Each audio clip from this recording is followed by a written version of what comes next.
품격과 재미, 컨텐츠 3박자를 다 갖춘 진짜 토론, 진짜 100분 토론 오늘 또 시작하겠습니다. 반갑습니다. 안녕하세요. 오늘 선거가 시작하는 날이지 않습니까? 4월 2일 선거가 시작하는 날인데 오늘 또 귀한 분들 모셨습니다. 오늘 제목이 제 뒤로 보이시죠? 총선 전망과 검찰 언론 개혁. 무거운 주제를 저희가 이렇게 다루게 됐는데요. 오늘 진짜 100분 토론에 4분 모셨습니다. 후보를 이렇게 모셔도 되는지 모르겠습니다. 네. 그리고 사실 여기 자리가 바뀌었어요. 제가 지금 여기에 지금 모셔야 될 분을 여기 모셔서 엄청 부담스럽습니다. 같은 후보끼리 지금 JTBC의 전 앵커시고 현재 더불어민주당의 정확하게 얘기하면 중구 성동을 위원장 겸 후보시죠? 예, 맞습니다. 예. 어떻게 불리시겠습니까? 박성준 위원장으로 불리시겠어요? 전 앵커로 부르시겠어요? 후보로 부르시겠어요? 후보가 좋습니다. 지금. 네, 박성준 후보가 좋습니다. 우리 박성준 후보님 나오셨습니다. 예, 안녕하세요. 박수 한번 쳐주세요. 네. 아니, 후보는 무조건 박수가 좋아요. 김민석 후보님도 사회를 보고 계십니다. 감사합니다.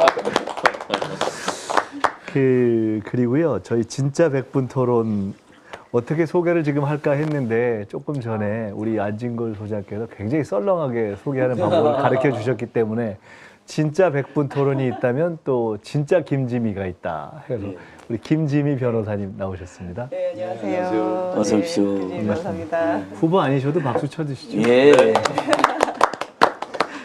그리고 저희 진짜 100분 토론에 이제 단골 우리 왜 이렇게 자꾸 단골로 나오시는지 모르겠어요. 굉장히 저희 청취자들이 좋아하십니다. 시청자들이 우리 김홍국 교수님 나오셨습니다. 네, 안녕하세요. 반갑습니다. 여기도 박수 쳐주세요. 네, 반갑습니다. 우리 그냥 서로 이렇게 박수 쳐주는 네. 분위기입니다. 그리고 여기 뭐 소개 안 해도 저희 보시는 분들이 다 잘 아실 겁니다. 우리 안진걸 민생경제연구소장님, 안진걸 소장님 나오셨습니다. 안녕하십니까. 예, 사무실 위치가 어디냐는 전화를 많이 받습니다. 찾아오시겠다고. 그때마다 저는 이렇게 답을 합니다. 저희는 사무실이 없다. 국민의 가슴 속에 사무실이 있다. 안진걸입니다. 아, 정말 예술적인 또 이게 오늘 시작되는 것 같습니다. 예. 대한민국의 의협남아 진짜 홍길동입니다. 아닙니다. 네, 네. 안진걸 소장님. 안진걸 소장님을 모시면서 저희가 딱 하나의 걱정이 있었다면 안진걸 소장님이 일단 입을 딱 풀기 시작하면 입에 근육이 풀리기 시작하면 너무 부드럽게 풀리기 때문에 저희가 조금씩 시간 제한을 하자 이제. 예, 미리. 오늘은 박성준 후보님이 말씀 많이 하셔야죠. 아, 네. 알았습니다. 당선을 되실 분들이 말씀 많이 하시는 잘 것은. 아시겠지만은 저희 진짜 100분 토론은 굉장히 자유로운 포맷입니다. 그냥 편하게 말씀들 하시고 그래서 제가 너무 이 발언에 시간 제한을 안 한다고 나중에 좀 욕을 많이 먹기 때문에 오늘은 조금 제가 봐서 한 3분 이내로 눈치를 드리도록 하겠습니다. 처음에 말씀드렸듯이 저희가 제목은 총선 전망과 검찰 언론 개혁이고요.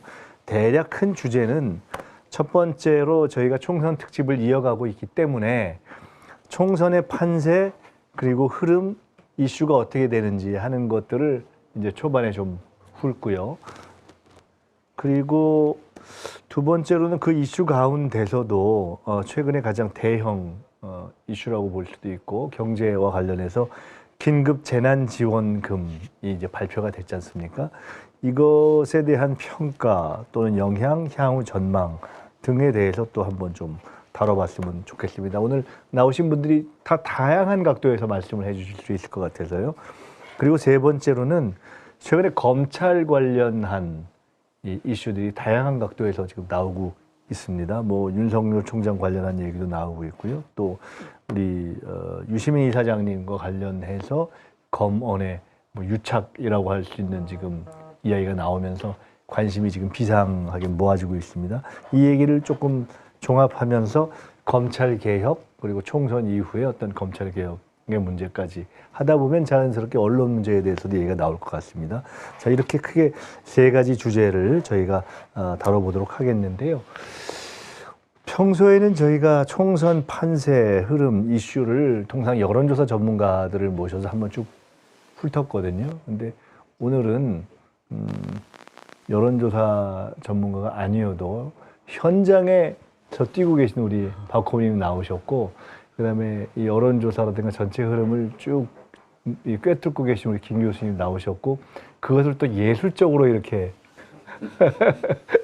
이 토크로 풀어주신 우리 안서정이 나오셨기 때문에 우선 현장에서 느끼는 느낌을 먼저 한번 좀 해주시면 어떨 것 같아요. 실제로 처음 출마시잖아요. 그래서 흐름이 어떠신지 그 지역구 얘기도 좀 해주시면서. 예. 저는 오늘 총선 판세 분석이라고 해서 제가 예전에 김민석 의원님, 또 후보님이시죠. 사석에서 만나서 총선 흐름을 제가 배웠던 기억이 나는데, 예전에 또 그 삼승이라는 책을 써서 같이 또 말씀 나누면서 여러 정치를 바라보는 어떤 시각이라고 할까요? 매일 배웠던 기억이 나는데, 오늘 저보고 이제 분석을 하라고 하니까 스승님 앞에 제자가 어떻게 또 얘기할까 이런 걱정도 좀 됩니다. 일단은 저는 오늘 이제 4월 2일 날 첫 그 본선거가 이제 시작됐기 때문에 아침 새벽 4시부터 출발을 했어요. 4시에 출발을 해서 우리 지역에 있는 이제 버스 정류장에 있는 방역 활동을 하면서 시작을 했습니다. 제가 뭐 총선 전체적인 어떤 후보 입장에서 판세 분석을 하기보다는 느꼈던 점을 좀 간단하게 좀 말씀드리면, 네, 반응을 그대로 현장에서 반응을 얘기해 주시면 좋을 것 같아요. 일단은 지금 이제 코로나 문제 때문에 상당히 좀 지역민들이 어렵다라는 말씀을 이제 호소하고 있다라는 것이 제일 피부에 와닿고요. 빨리 이것을 이제 극복해서 일상으로 돌아가야 된다는 얘기를 많이 하시기 때문에, 결국 이제 정치는 문제를 해결하는 것이기 때문에 코로나 이후에 이 위기 극복을 어떻게 할 것이냐가 가장 큰 문제가 아닐까 싶습니다. 국민들이 바라보는 점이 가장 큰 이슈이기 때문에 저는 뭐 여기 정도만 얘기를 하고 다른 분들이 좀 분석을 해주는 것이 맞지 않나 싶습니다. 예. 우선 판세에 있어서 예. 코로나 얘기를 제일 많이 하신다, 예, 그렇죠. 이거죠. 예. 그 다른 분들 이렇게 말씀 넘어가기 전에 네네. 한 가지만 조금 더 이렇게 들어간 후에 넘겼으면 좋겠어요. 네네.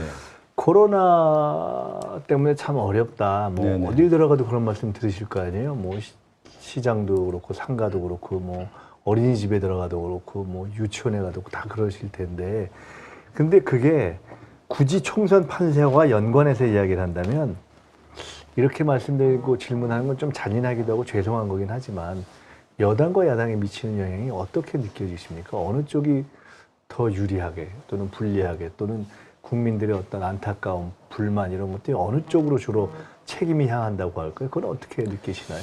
저는 이 코로나 문제를 이제 국민들이 바라보는 시각에서 유불리를 따져서는 안 된다고 생각해요. 뭐 여당이 유리하다, 야당이 유리하다 이렇게 접근하기보다는 국민들이 이제 어려움을 호소하기 때문에 그것을 누가 더 적극적으로 해결할 수 있냐라고 하는 것이 국민들이 바라보는 시선인 것 같고요. 하나 좀 덧붙인다고 하면은 결국은 이제 정부와 여당이 이 코로나 극복에서 좀 더 적극적이고, 또 하나는 투명하게 이 문제를 접근했기 때문에 국민들이 바라보는 시선에서는 이번 정부가 이 코로나 문제를 어떤 정부보다도 확실하게 해결한다라고 하는 뭐 시선이 있고, 그것이 어느 정도 여론에 좀 반영되고 있다라고 하는 말씀을 좀 드리겠습니다. 네. 누가 조금 이어서 네. 한번. 굉장히 저는 접근을 잘 하신다고 봅니다. 왜냐하면 이건 전 세계적인 그런 재난 상황이고요. 네. 우리 국민들께서는 특히 이제 대구 경북 지역을 중심으로 해서 전체적으로 국민들께서 느끼시는 사회적 거리두기 이제 뭐 네. 상당히 오랜 기간이 됐기 때문에 느끼시는 피로도, 그다음에 앞으로의 전개 굉장히 걱정들 많이 하시지 않습니까? 이런 측면에 유불리를 따져서는 안 된다는 그 전제가 저는 참 좋고요. 이번 선거에 또 이것을 이용해서도 안 되는 것 아니겠습니까? 대신에 사실은 애초에는 이 상황이 처음 1월 20일에 이제 첫 확진자가 나오고 전개되는 상황에서는 정치적으로는 여권에게는 좀 어려운 부분이 될 가능성이 컸습니다. 그런데 굉장히 초기 대응부터 그 이후에 물론 몇 가지 뭐 마스크 대란이라든가 이런 부분도 있었지만 좀 안정적으로 국민들께 이 사안을 다루는 모습을 보여줬고요. 물론 또 야권에서 뭐 중국인 입국 금지라든가 전면 입국 금지라든가 또는 뭐 중국 뭐 사회주의론이라든가 몇 가지 이슈를 걸긴 걸었는데요. 그 부분을 좀 무난하게 가져온 것 같고, 그 부분에 있어서 해외 언론들의 굉장히 높은 한국에 대한 이어지면서 이것이 정치적인 공세의 장으로 흐르지 않고 다 같이 국난을 극복하자는 차원으로 이 승화가 되면서 결국은 대통령 지지율도 뭐 50%대 중반까지 올라가는, 사실은 문재인 대통령의 지지율이 상당히 안정적으로 관리가 되는 측면이 있었거든요. 역대 대통령들은 초반에 뭐 20%까지 뭐 추락했다고 올라가고 이런 진폭이 컸는데 문재인 대통령은 초기에는 했지만 40% 이상의 중반에서 안정적으로 관리가 됐었거든요. 또 여당의 지지율도 마찬가지로 이 국면을 통해서 올랐거든요. 다시 말해서 국민들께서는 어쨌든 책임을 지고 있는 정부와 여당이 이 부분은 안정적으로 관리하기 위해서 심혈을 기울이고 있다. 그게 이제 정은경 본부장의 흰 머리칼과 정말 힘든 속에서 이런 모습으로 나타났는데, 야당이 이 부분을 얼마나 적극적으로 해결할 수 있는 그런 능력을 또 보여주느냐, 이 부분에 있어서 야당의 판으로 만들지 못했던 그런 흐름이 있는 것 같아요. 그래서 코로나19 같은 경우는 사실은 마지막까지 남은 기간 동안 13일 이제 남았는데 그 기간 동안에 아주 급격하게 악화되거나 그런 상황이 발생하지 않는 한 여권의 악재가 되거나 그러지는 않을 것 같고요. 야권이 여기서 뭔가 이걸 가져가지 못하는 그런 상황이 됐기 때문에 나머지 좀 그런 이제 경제에 어려움 겪으시는 문제라든가 또는 이제 나오고 있는 몇 가지 말실수들이라든가 악재들이 있거든요. 또 비례정당의 문제 몇 가지 현안들이 이제 주요한 흐름이 되는 것 같고, 일단은 대통령의 높은 지지율과 여권의 그런 안정적인 관리 속에서 수도권이라든가 이쪽에서는 여권이 상당히 뭔가 흐름을 타는 그런 분위기도 있는데요. 대구 경북 지역이라든가 또는 뭐 PK 부산 경남이라든가 이쪽에서는 또 야권의 보수 진영의 단결력도 상당히 강하게 나타나고 있기 때문에 지금은 남은 13일 관리가 어떻게 되느냐, 그리고 개혁적인 그런 정책들을 내놓고 얼마나 많은 시민들과 스킨십을 하면서 이 판을 유지해 나가느냐, 지금 굉장히 고비가 되는 시점이 아닌가. 대신에 전체 흐름에 있어서는 좀 여권이 뭔가 국민의 신뢰를 좀 더 받고 있는 느낌은 들지만 야권도 이미 단결하고 있는 상황이기 때문에 굉장히 긴장해야 되는 시점으로 보입니다. 저도 우리 박성준 후보님 말씀처럼 이런 재난 상황을 여당이나 야당이나 정치적으로 악용하지 않는 게 더 품격이 있는 정치인 것 같습니다.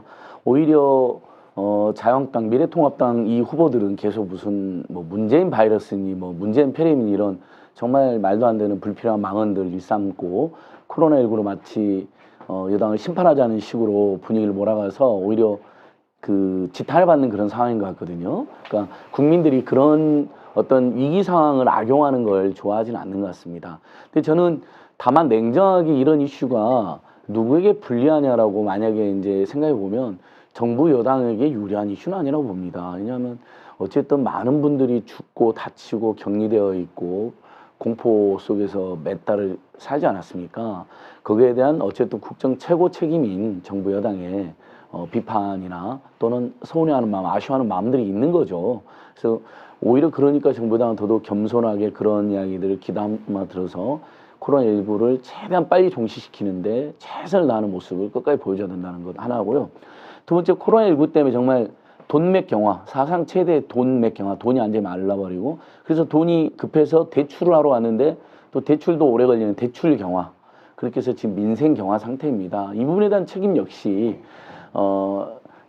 항상 반서민, 재벌 대기업을 비하하고 반서민 행각을 해온 미래통합당이 총선에서 심판받은다고 늘 주창하는 저이지만도 하지만 어쨌든 민생이 어려워지는 것에 대해서 정부 여당에 이렇게 원망을 할 수 있는 이슈라고 생각합니다. 그러니까 역시 남은 기간 동안에 정부와 지자체가 긴급재난지원금을 지금보다 저는 더 폭넓게 더 많이 지원해야 된다고 생각합니다. 이제 이렇게 해서 정말 적실한 대책을 내놔가지고 코로나19 상황에서 정부 여당이 적절한 민생 복지 후속 조치를 해서 그래도 야당보다 훨씬 낫네라는 평가를 받아야 되는데, 이제 예를 하나 들면 어제 그 코로나19 긴급대출 그동안 2달 걸리고 3단계 걸렸거든요. 서류도 7, 8개를 준비했어도.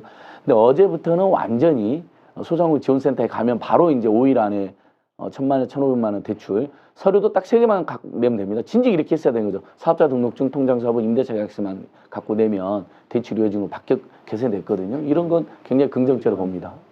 제가 중간에 이렇게 보다 보니까 우리 저 채팅창에 안진걸 소장님 얌전한 척 뭐 이렇게 해서 지금 평소에 안진걸 선생님 혹시 아시는 분인지 모르겠어요. 너무 오늘 좀 점잖게 예, 예. 말씀하시는 거. 그러니까 제가 양복에 넥타이까지 깜짝 놀라신 것 같아요.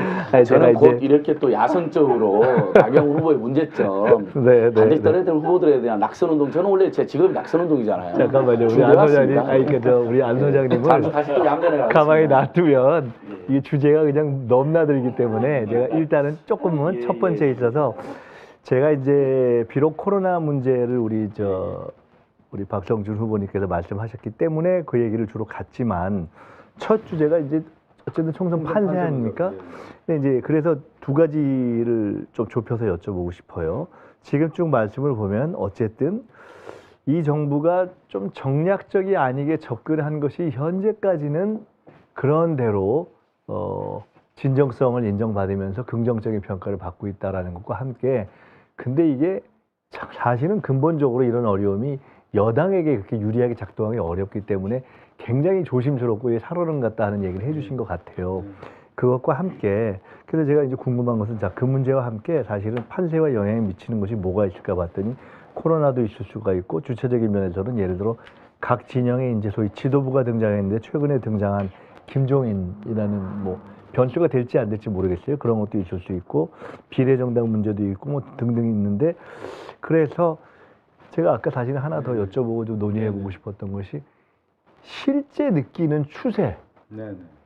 어떠한지까지 포함해서 판세 얘기를 조금 더 해주시면 좋을 것 같아요. 혹시 그 전에 우리 김 변호사님이 조금 중간에 지금 보태실 코로나에 것이 있으면. 대해서 무슨 얘기를 할까 계속 생각하고 있었는데 갑자기 넘어가신다고 하셔가지고 그럼 또 무슨 말을 하지 고민했는데 네. 저는 아니, 편하게 하세요. 예, 이게 앞서 여러분들이 말씀해주신 거 당연히 다 공감하고요. 근데 저는 지금 초등학생 아이가 있는 학부모로서 한 말씀을 꼭 드리고 싶은 건 뭐냐면 지금 이제 개학이 계속 연기가 되고 있잖아요. 그래서 교육 당국이 이 코로나 사태에 대해서 어떻게 대처하느냐 하는 것이 사실은 민심을 가르는 중요한 바로미터가 될 수 있다고 보여지는데 이게 어쩔 수 없다는 거를 국민들도 다 알고 있어요. 저도 그렇기 때문에 크게 불만은 없지만 이게 우리나라에만 한정된 상황도 아니고 사실 이제 세계적으로 팬데믹이기 때문에 그리고 그 와중에 우리나라가 굉장히 대처를 잘 하고 있다는 것 모두가 다 알고 있지만 어쨌든 그럼에도 불구하고 아이들은 학교를 가지 않고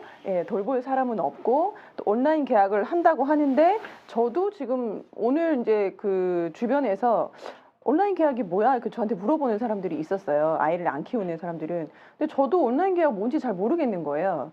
공지가 오고 어느 사이트에 들어가서 회원가입을 하라. 이래서 저도 이제 해서 들어가긴 했는데 온라인 계약을 어떤 방식으로 하겠다는 건지 명확하게 지금 안 잡혀 있는 것 같아요. 선생님도 이제 전화를 주시는데 아직 선생님을 만나본 적이 없잖아요. 그러니까 선생님들이 이제 전화를 주시거든요. 그래서 선생님 그럼 온라인 계약은 어떻게 하는 건가요? 물어봐도 선생님들도 잘 아직 모르시고. 그래서 이거를 지금 이제 시범 기간이긴 하고 온라인 계약이 4월 16일부터 순차적으로 이제 학년별로 이루어지긴 하지만 이것들을 빨리 어떤 방식으로 할 건지 좀 정해서 미리 좀 공지를 하고 그래서 이런 식으로 교육이 이루어질 것이다. 라는 예상을 가능하게 하는 것들이 좀 중요하고요. 총선이 지난 이후에 이제 온라인 계약을 하기 때문에 사실은 이 그 온라인 계약과 관련해서 뭐 잘 된다 못 된다 하는 것이 이제 총선에 영향을 직접적으로 미치진 않겠지만 그 전에 계속 이런 혼란스러운 상황이 이어진다라고 하면 이것도 어느 정도는 영향이 있지 않을까라는 생각이 들어요. 그래서 이런 부분도 교육당국에서 좀 확실하게 해줬으면 좋겠다라는 바람을 제 학부모 입장에서 꼭 말씀을 드리고 싶었습니다. 제가 드리고 싶은 말씀이 있는데 말씀 조금 더 듣고 제가 보태겠습니다. 예. 추세라는 말씀을 좀 하셨으니까요. 제가 2월 2일 날 입당하고 3월 2일 날 이제 전략 공천이 됐는데 그 당시 3월 2일만 해도 그 시점이 코로나가 여당에게 상당히 이제 불리할까라고 좀 봤는데 지금 시점에서는 그래도 정부가 이제 진정성을 가지고 대처를 했기 때문에 추세적인 측면에서는 정부 여당에게 그렇게 나쁘지는 않다 이렇게 얘기할 수가 있겠고요. 근데 저는 이제 가장 중요한 것이 여야의 이제 대진표가 이제 확정되지 않았습니까? 그런데 야당의 이제 장수가 그동안에 이제 황교안 후보였는데 황교안 후보가 제대로 역할을 못했는데 장수 교체를 했잖아요. 선수 교체를 하지 않았습니까? 이제 김종인 위원장이 이제 교체가 됐기 때문에 보통 유권자의 마음은 이제 그 대표를 통해서 장수를 통해서 이제 상징성을 가졌을 때 투표라는 경향이 있기 때문에 진정한 승부는 이제 이제부터 펼쳐진다는 생각이 좀 들고요. 그래서 추세는 지금 괜찮았는데 전환점이 와 있다라고 하는 생각을 좀 개인적으로 갖습니다. 그리고 지역민들도 그렇고 유권자들도 항상 하시는 말씀이 이렇습니다. 보통 이제 집권 여당이라든가 이제 정부가 잘했을 때 교만할 수 있다. 선거에서 그런 얘기 하잖아요. 교자 필패, 애자 필승. 뭐 교만한 자는 반드시 필패하고 또 애처로운 자는 반드시 승리한다.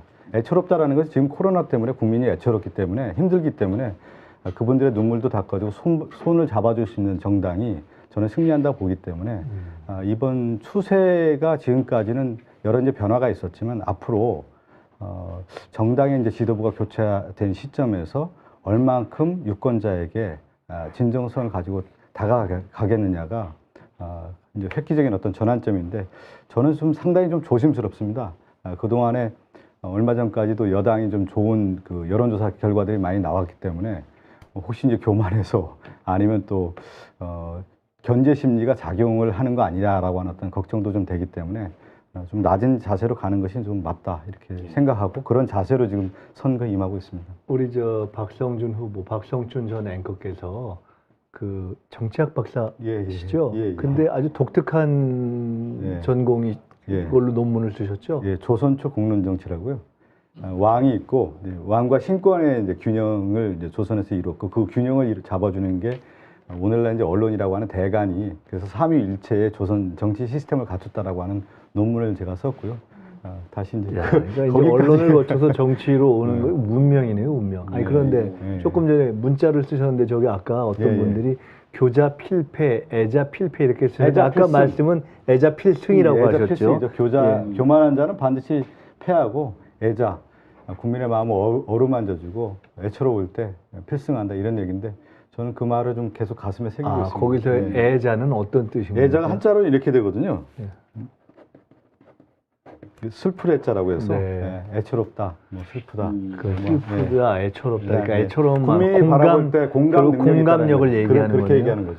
공감하는 정치가 굉장히 중요한 말씀이네요. 이 한자네요 보니까. 맞습니다. 예. 제가 이거 애자. 썼는데요. 예, 애자. 우리 안진걸 소장님이 지금 못하시는 게 없습니다. 제가 중학교 때 전국 한자 경시대에 나가서 2등을 했던 경험이 있습니다. 그리고 저도 정말 좋아하는 표현이거든요. 덕 불고 필유린, 덕은 애롭지 않고 반드시 이웃이 있다. 저는 지금 민주당이나 정의당이나 우리 진보 개혁 정당들이 이번에 그러니까 이번 총선에서 정말 오만하고 교만하면 안 됩니다. 또 말 조심히 하셔야 되고 그렇죠. 정말 선거의 하루는 뭐 평상시에 뭐 10일, 100일이라고도 이렇게 표현하는 분도 있던데 온갖 이제 변수들이 많은 거잖아요. 근데 지금 마침 저쪽의 황교안 대표는 N번방 망언을 일삼았습니다. 정말 있을 수 없는 사퇴인식을 드러냈고요. 그 다음에 정승현 후보님 인천의 미래통합당 인천 촌구석이라고 하는 우리 인천 시민들에게 굉장히 상처를 또 줬고요. 또 미래한국당 정경희 후보 4.3은 자아의 폭동이다부터 시작해서 김구는 김일성과 함께 뭐 고의적으로 후세가 부각시킨 사람이다라는 또 역사적 망언을 일삼고 있습니다. 근데 다행히 이제 우리 정부 여당 쪽이라든지 진보 개혁정은 이제 사실 좋은 분들이 많고 겸손한 분들이 많으니까 망언을 안 하시는 것 같아요. 그러니까 그건 너무 다행인데 남은 기간 동안에도 저는 정말 정말 아주 바짝 낮은 자세로 어쨌든 코로나19든 민생이익이든 그게 총책 책임을 지는 건 정부 여당이잖아요. 거기에 대해서는 일본 꾸중이 있으면 꾸중을 달게 듣고 그리고 대책이 모자라다는 지적이 있으면 그걸 달게 들어서 저는 오늘 이낙연 위원장이 굉장히 말씀 잘했다고 생각해요. 소득의 70%로 이렇게 정부가 발표했지만 좀 아쉽다. 그러나 국회에서 추경 논의 과정에서 얼마든지 더 확대될 수도 있고 더 보완될 수도 있다. 저는 이런 태도도 필요하다고 생각을 해요.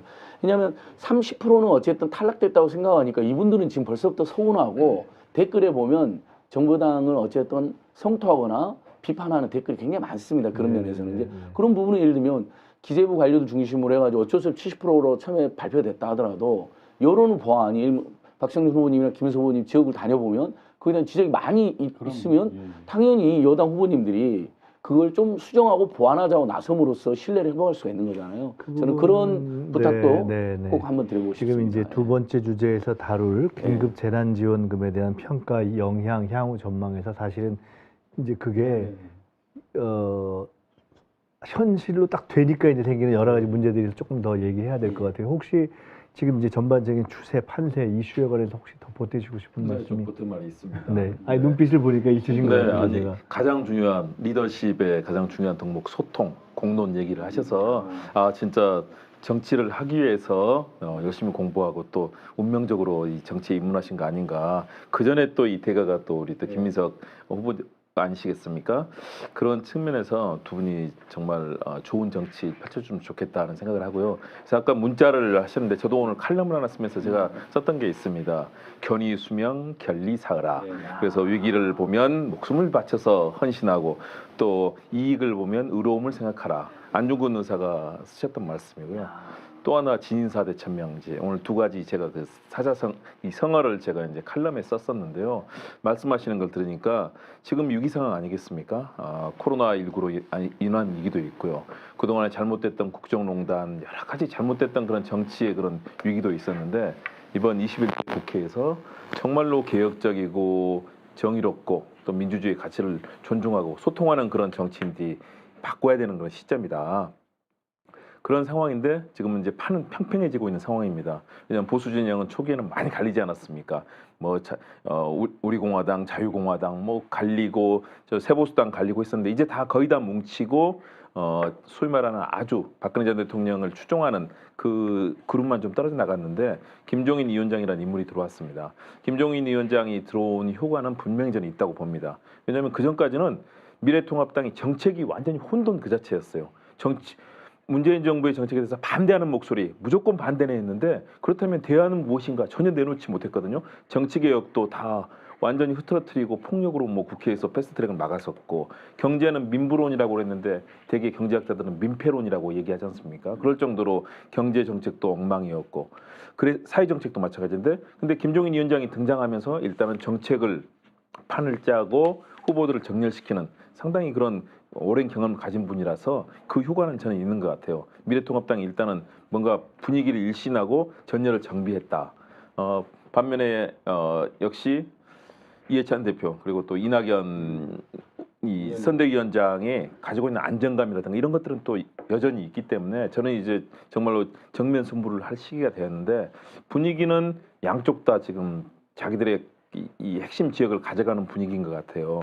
민주당 같은 경우는 수도권 중심 그리고 호남을 과거에 국민의당에게 거의 다 뺏겼다가 이제 호남 지역에서 약진을 하고 있는 상황이고 그러나 미래통합당 역시 PK 지역, TK 지역을 중심으로 해서는 상당히 강고한 흐름을 보이고 있고 수도권에서도 일부 지역에서 지금 혼전을 벌이고 있지 않습니까? 그런 측면에서 지금 상황 이제 13일 남았는데 여기서 만들어지는 작은 실수 또는 판세에 대해서 나오는 뭐 정책 그럼 아까 얘기해 주신 것처럼 긴급 재난 지원금 같은 경우 이런 부분이 국민들께 뭐 소모적인 논쟁을 일으키거나 또는 아까 계약 준비라든가 우리 마스크 대란 나올 때도 그랬지 않습니까? 정부가 제때 적절한 그런 단계를 밟아서 이런 부분을 국민들께 설명해 드려야 되는데 설명도 부족했었고 이번 계약도 마찬가지입니다. 학부모님들 혼란스럽고 저도 대학에서 강의하는데 지금 학생들도 사실 굉장히 혼란스러운 상황이거든요. 이런 부분을 제대로 홍보해주고 제대로 어떻게 할지를 알려드리는 정부의 능력과 또 정당의 능력이 중요하다. 그런 측면에서 여당이 상당히 지금 저는 긴장해야 될 시점이고 야당의 거센 공세도 이어질 거다. 지금 정말 현장에서 그런 목소리를 잘 들어주시고 아까 교자 필패 얘기하셨는데 결국 선거는 교만한 자, 또 독선적인 쪽은 항상 지게 돼 있습니다. 그래서 그런 의미를 잘 얘기해 주신 것 같아요. 저는 좀 개인적으로 하나 이번에 좀 큰 특징 중에 하나가 과거에 이제 선거를 보면 이제 이슈가 제기되고 그 이슈에 따라서 선거가 이제 결정되는 분위기였는데 뭐 예를 들면 뭐 정권 심판론이 됐든 뭐 야권 심판론이든 뭐 이런 것들이 이슈가 제기가 됐던 사례가 있었지 않았습니까? 그런데 이번에는 코로나가 모든 이슈를 덮어오면서 저는 개인적으로 이번 총선 한 13일 남은 시점에 오히려 이슈보다는 이제 지역에서 누가 더 나은 인물이냐 인물 변수가 매우 중요한 변수로 떠오르지 않을까 이런 생각이 좀 들어서 차별화된 인물이 나오고 그 후보들끼리 이제 대립각을 얼마나 좀 세우느냐에 따라서 또 총선에 영향도 있을 것이다 이렇게 좀 생각하고 있거든요. 네. 네, 지금 이제 말씀을 들으면서 네네. 제가 동의가 되는 것도 있고 조금 강조하고 싶은 것도 있어서 제가 잠깐 사회의 본분을 있고 저도 후보거든요. 그러니까 자유롭습니다. 네, 편하게 후보 겸 하시죠. 저 토론자로서 제가 몇 가지만 간단히 말씀드리면 저는 사실 이제 아까 말씀하신 교자 필패, 애자 필승이 엄청나게 와닿아요. 지금. 근데 굉장히 와닿는 것이 지금 특히 애자 필승 야, 이거 왜 애자를 필승이라고 할까라는 생각이 드는데 그게 그만큼 어떤 국민이라든가 백성의 어려움에 대한 것에 공감을 중시하는 거 아니겠어요? 근데 지금이야말로 정말 그렇구나 하는 게 지금 너무 절박하게 사실 현장에서 느껴지는 게 하나 있고요. 두 번째로는 아까 우리 김 변호사님이 교육 이슈 제기하셨는데 전 저게 정말 이슈라는 측면에서만 보면 뇌관이고 폭탄이라는 생각이 들어요. 왜냐하면 이 처음에 보건의료 이슈를 쭉 이렇게 해서 어떻게 방역을 할 거냐로 가다가 경제적으로 어떻게 어려움을 이제 막을 거냐로 해서 저희가 재난지원금이나 기본소득 이슈로 갔잖아요. 근데 저도 그거를 비교적 조금 빨리 제기한 편의 하나였는데 그렇게 해서 그것이 일단락되는 순간에 지금 학교에 무슨 온라인 계약을 포함해서 무슨 어린이집, 유치원에 무기한 연기라는 게 딱 나오고 바로 다음 날 제가 선거를 진행하고 있는 중에 캠프에 지역에서 어린이집이라든가 또는 유치원이라든가 이런 데 관계된 분들이 정말 거의 멘붕이 돼가지고 오셨어요. 근데 예를 들어 이런 거예요. 그러니까 무기한 연기, 뭐 현실적으로 그럴 수 있죠. 근데 그 무기한 연기라는 것은 어떻게 보면 지금 기한을 정하기 어렵다는 뜻인데 그것에 말이 주는 느낌이 장기 연기라는 느낌을 딱 주면서 그야말로 이게 계획을 세울 수 없다라는 것으로 딱 가는 거예요. 그렇기 때문에 엄마들은 애들을 왜 보내야 되지? 일단 빼야 되겠네 이렇게 되고 아주 현실적으로 그렇게 아이들을 맡아서 케어하는 그런 기관들은 모든 것을 지금 계획을 세울 수 없어서 당장 거기에 있는 선생님들을 어떻게 하지? 임금은 어떻게 하지? 당장 지금 현실적으로 그런 곳의 경우에는 원비를 받아서 또 운영을 해야 되는 문제가 있지 않습니까? 그야말로 멘붕 상태에 들어가서 오셨는데 제가 한참 그분들 얘기를 들으면서 할 말이 없는 거예요. 그러니까 그야말로 할 말이 있죠. 정책적으로 할 수가 있는데 너무 가슴이 아파가지고 그분들이 그 무기한 연기라는 말을 맞고 그냥 띵 맞은 것처럼 왔다는 것에서 이걸 가령 똑같은 말을 다 똑같습니다만 잠정 연기라고 하면 어땠을까. 그리고 잠정이든 무기한이든 이렇게 한 이후에 교육당국이 굉장히 빨리 이것을 각종 공문이라든가 지침을 내려보내서 빨리빨리 판단하고 그 다음 후속 조치를 취할 수 있게 해줬어야 되는데 물론 이해하는 것은 현실적으로 교육당국도 그날 오픈할 수 있을까 없을까 할 수 있을까 없을까를 엄청나게 고민하다 그런 결론을 내렸기 때문에 나머지 후속 디테일로 가기가 어려웠을 거예요. 근데 그럼에도 불구하고 변명하기 어려운 거예요. 그 결정으로 딱 인해서 생기는 많은 부속 이슈들이 있는데 그것에 대한 부속 이슈들을 현장에 있는 사람들은 그냥 피부로 와닿게 되는데 아무것도 공문이 내려온 게 없고 아무것도 지침이 내려온 게 없고 이게 어느 정도 갈 경우에는 어떻게 할 것인가에 대해 아무것도 없는 상황이어서 그 충격파가 굉장히 큰 겁니다. 그리고 이미 지금 엄마들이 아이들을 이렇게 집에서 케어하고 있었던 시간이 길어져서 그 부담이 굉장히 지금 높아져 있는 상황이어서 야 이게 정말 큰 문제구나 하는 게 이제 와 닿아서 사실은 좀 더 이렇게 긴장감을 가지고 처음에 재난 기본 소득 문제를 제기했던 것 이상의 강도로 이것에 대한 정책적인 대처를 해야 된다는 생각이 들었고요. 한 가지만 더 말씀드리자면은 김종인 위원장의 등장에 대해서 저도 개인적으로 페이스북에 글을 썼는데요. 김종인 위원장의 등장을 절대 만만하게 볼 수 없죠. 그런데 김종인 위원장이 등장하면서 이번에 제기한 첫 번째 논리는 명백하게 호구입니다. 그러니까 뭐 쉽게 말해서 굉장히 큰 현금성 지원 대책이 필요한데 그러기 위해서 돈을 많이 확보해 놔야 된다. 그래서 우리가 선거에 이긴 다음에 한 달 후에 계획을 내놓을 테니까 지금은 그거를 쓰는 거는 굉장히 문제가 있다. 듣고 나면 이거 뭔 황당한 소리지? 지금 이런 소리를 한 거예요. 그래서 앞으로 계속 쓸지 모르니까 이렇게 처음에 100만 원 주고 이렇게 하면 어떻게 앞으로 할 거냐? 그건 뭐 맞는 얘기일 수도 있지만 당연히 정부가 어떻게든 현재에 있어서 막으려고 하는 것이고 앞으로 계속 이 상황이 지속된다면은 그런 상황이 계속 대처가 필요할 수밖에 없지만 지금은 그렇게 않기 위해서 하는 거잖아요.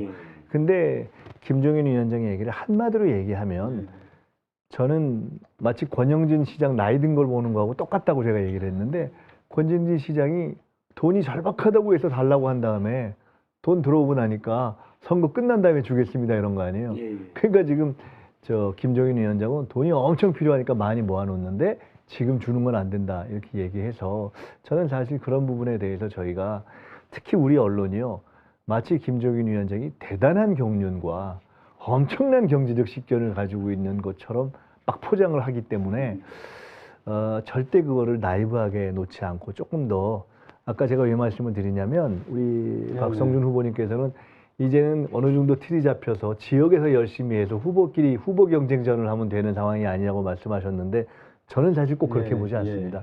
선거는 특히 총선은 어떤 선거든 중앙당이 70% 이상을 합니다. 그렇기 때문에 그런 중앙 차원에서의 논리적 대결과 공방전이 굉장히 중요하다는 말씀을 드리고 싶어서 제가 제 얘기를 합니다. 저도 좀 한 말씀만 또 더 덧붙이면 뭐 김종인 위원장에 대한 어떤 카드가 몇 번 쓴 카드 아닐까 싶어요. 또 여야를 넘나들면서 카드를 썼기 때문에 보통 카드에 유효 기간이 있는 건데 얼만큼 유효 기간이 남았는지는 저는 잘 모르겠고 며칠 전에 이제 글을 읽다가 조선 개화파의 선각제였던 박규수라는 분이 있지 않습니까? 그분이 이제 사랑방에 모여서 김옥균, 박영희와 함께 대화를 나누는 장면이 하나 있어서 너무나 인상적이어서 제가 가슴에 와닿았는데 지구본 있지 않습니까? 지구본을 딱 돌리면서 오늘날 중화가 어디냐 하면서 이렇게 돌리면 미국이 중화가 되고 저렇게 돌리면은 조선이 중화가 된다. 이제 중화라는 게 중심 아니겠습니까? 그런 어떤 사고를 하면서 그 시대의 인재를 양성하고 길렀던 그런 모습을 좀 봤는데 오늘날은 이제 야당도 그러한 미래지향적인 모습을 가지고 좀 저는 나왔으면 좋겠다라는 개인적인 생각을 가졌어요. 그러니까 이 얘기는 뭐냐면 김종인 위원장도 한 시대를 또 풍미했던 정치인이었고 또 지금 야당의 선대위원장이기 때문에 좀 더 좀 미래를 가는 과거 회귀적인 것보다는 좀 미래로 나갔으면 좋겠다 이런 개인적인 생각을 하면서 박규수의 그분의 이제 말씀이 참 와닿아서 그냥 한 말씀 더 붙였습니다. 제가 굳이 한마디만 더 보태면 김종인 위원장이 말이죠. 그 자화자찬하지 말라고 문재인 정부한테 얘기하면서 자기야말로 정말 자화자찬을 했거든요. 무슨 의료보험을 내가 만들었는데 그 얘기를 사실은 직접적으로 노골적으로는 안 했지만 그 덕에 지금 코로나를 뭐 해결하고 있다. 근데 그러면서 박정희 시대에 다 한 거라고 했는데 사실 박정희 시대에 대해서 긍정적인 평가를 하는 분들도 있지만 그런 분들조차 박정희 때 의료보험이 좋았다 이렇게 얘기하는 사람은 없거든요. 그러니까요.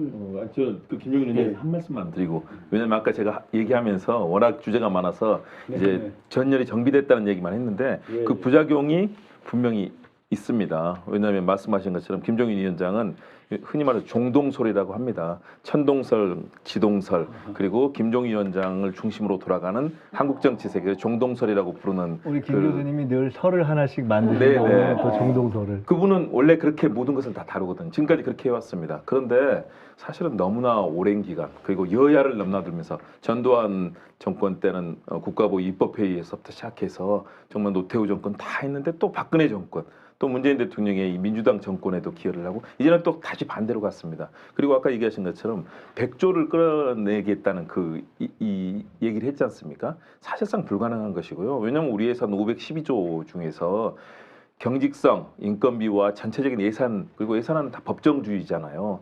다 규정이 돼 있습니다. 그런데 그것을 100조를 예산안에서 만들어낸다?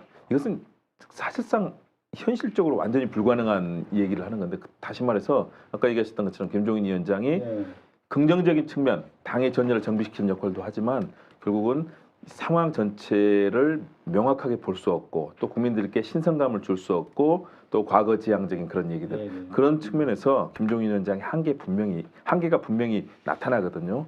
그렇기 때문에 이 현충원에 가서도 미래통합당이라고 쓰려고 그러다가 민주당의 민자를 쓰다가 다시 쓴 거 보셨을 거 아니겠습니까? 그런 측면에서 저는 김종인 위원장의 그런 긍정적인 효과 미래통합당에 그러나 선거 전체에서 미치는 부정적인 효과 두 가지를 보면서 어떤 이 전체 판을 명료하게 볼 수 있는 특히 후보들께서 좀 그런 접근을 해주시면 좋을 것 같다는 생각을 합니다. 저도 이야기 좀 버텨보면 김종인 위원장 파괴력은 예전 같지 않겠죠. 저희가 긴장해야 되고 늘 조심해야 되지만 너무나 많이 이당 저당을 너무 많이 옮겨 다니지 않았습니까? 방금 말씀하신 그 에피소드 민주당이라 쓰려다가 지우고 아마 미래통합당이라 쓴 것으로 이제 굉장히 회자가 많이 됐는데 그날 보면 갑자기 또 국기에 대한 경례를 하는데 황교안 씨는 또 인사를 하는 황당한 총국을 또 연출하게 됐습니다. 오히려 국민들이 다 그런 걸 냉정히 보고 있거든요. 굉장히 이 당이 뒤죽박죽이구나. 처음에 1차 추경 반대했습니다. 네. 미래통합당은요. 그 다음에 지금 국민들은 오히려 모두한테 주고 중앙정부는 모두에게 재난지원을 주고 지방정부가 어려운 사람한테 추가로 주는 식으로 해가지고 어떤 신속성, 보편성, 선별성을 균형을 잡기로 하는데 지금 이 사람들 또 70%도 지금 반대하고 나왔거든요. 그러니까 도대체 국민 이제 권영진 대구시장의 에피소드까지 알려져서 선거 후에 주겠다고 당장 지금 국민들은 지금 당장 돈맥경으로 쓰러져 생겼는데 이런 게 다 겹쳐지면서 뭐 이 코로나19 관련해서도 정당하게 평가해야 될 부분까지도 무조건 이 정권을 요구하는 대로 악용하고 그다음에 이 코로나19로 어려워지는 엄청 많은 민초들 서민들이 있는데 그들의 삶을 이렇게 여당이랑 때로는 협력해갖고 보듬고 함께하려는 게 아니라 계속 사사건건 반대하고 문제만 삼으니까 아무리 김종인 위원장이 왔다 하더라도 이미 이 당에 대한 어떤 우리 국민들의 어떤 반감이나 비호감 저는 되돌리기는 어렵다 봅니다. 제가 몹시 겸손하고 또 민생 서민 이슈에 대해서 정말 해초리를 맞아가면서까지 최선을 다해야 되는 것과 별개로 미래통합당의 그런 행태는 저는 국민들에 대해서 충분히 신물을 느끼게 하기 충분하지 않나. 그래서 그 김종인 씨에 대해서는 너무 저희가 긴장할 일은 아니라고 봅니다. 네. 우리 혹시 김 변호사님 한 말씀만 하실 거 있으면 보태고 넘어갈까요? 아니요, 지금 여기 제가 지금 네 분의 선생님을 모시고 뭔가 강의를 듣는 느낌으로 집중을 하고 있는데 막 사자성어도 쓰시고 그래서 뭔가 서당 느낌도 좀 나고 다들 너무 우리 김 변호사님만 사자성어 오늘 안 하셨어요. 아, 저희가 저까지 너무 올드하게 간것 같습니다. 네네. 이럴 때 우리 김 변호사님이 봤거든요. 이기는 방법이 하나 있어요. 그냥 확 법률용어로 죽여주세요. 검찰 개혁에서 제가 이제 좀 집중하면 될 것 같고, 아니, 저는 저는 제가 딱 뭘까 대표는 아니지만 보통 그냥 일반 뭐 서민들의 한 뭐 표준 정도 된다고 생각하는데 보통 사람이라고 생각하는데 사실 김종인 위원장이 어떤 사람인지 잘 몰라요.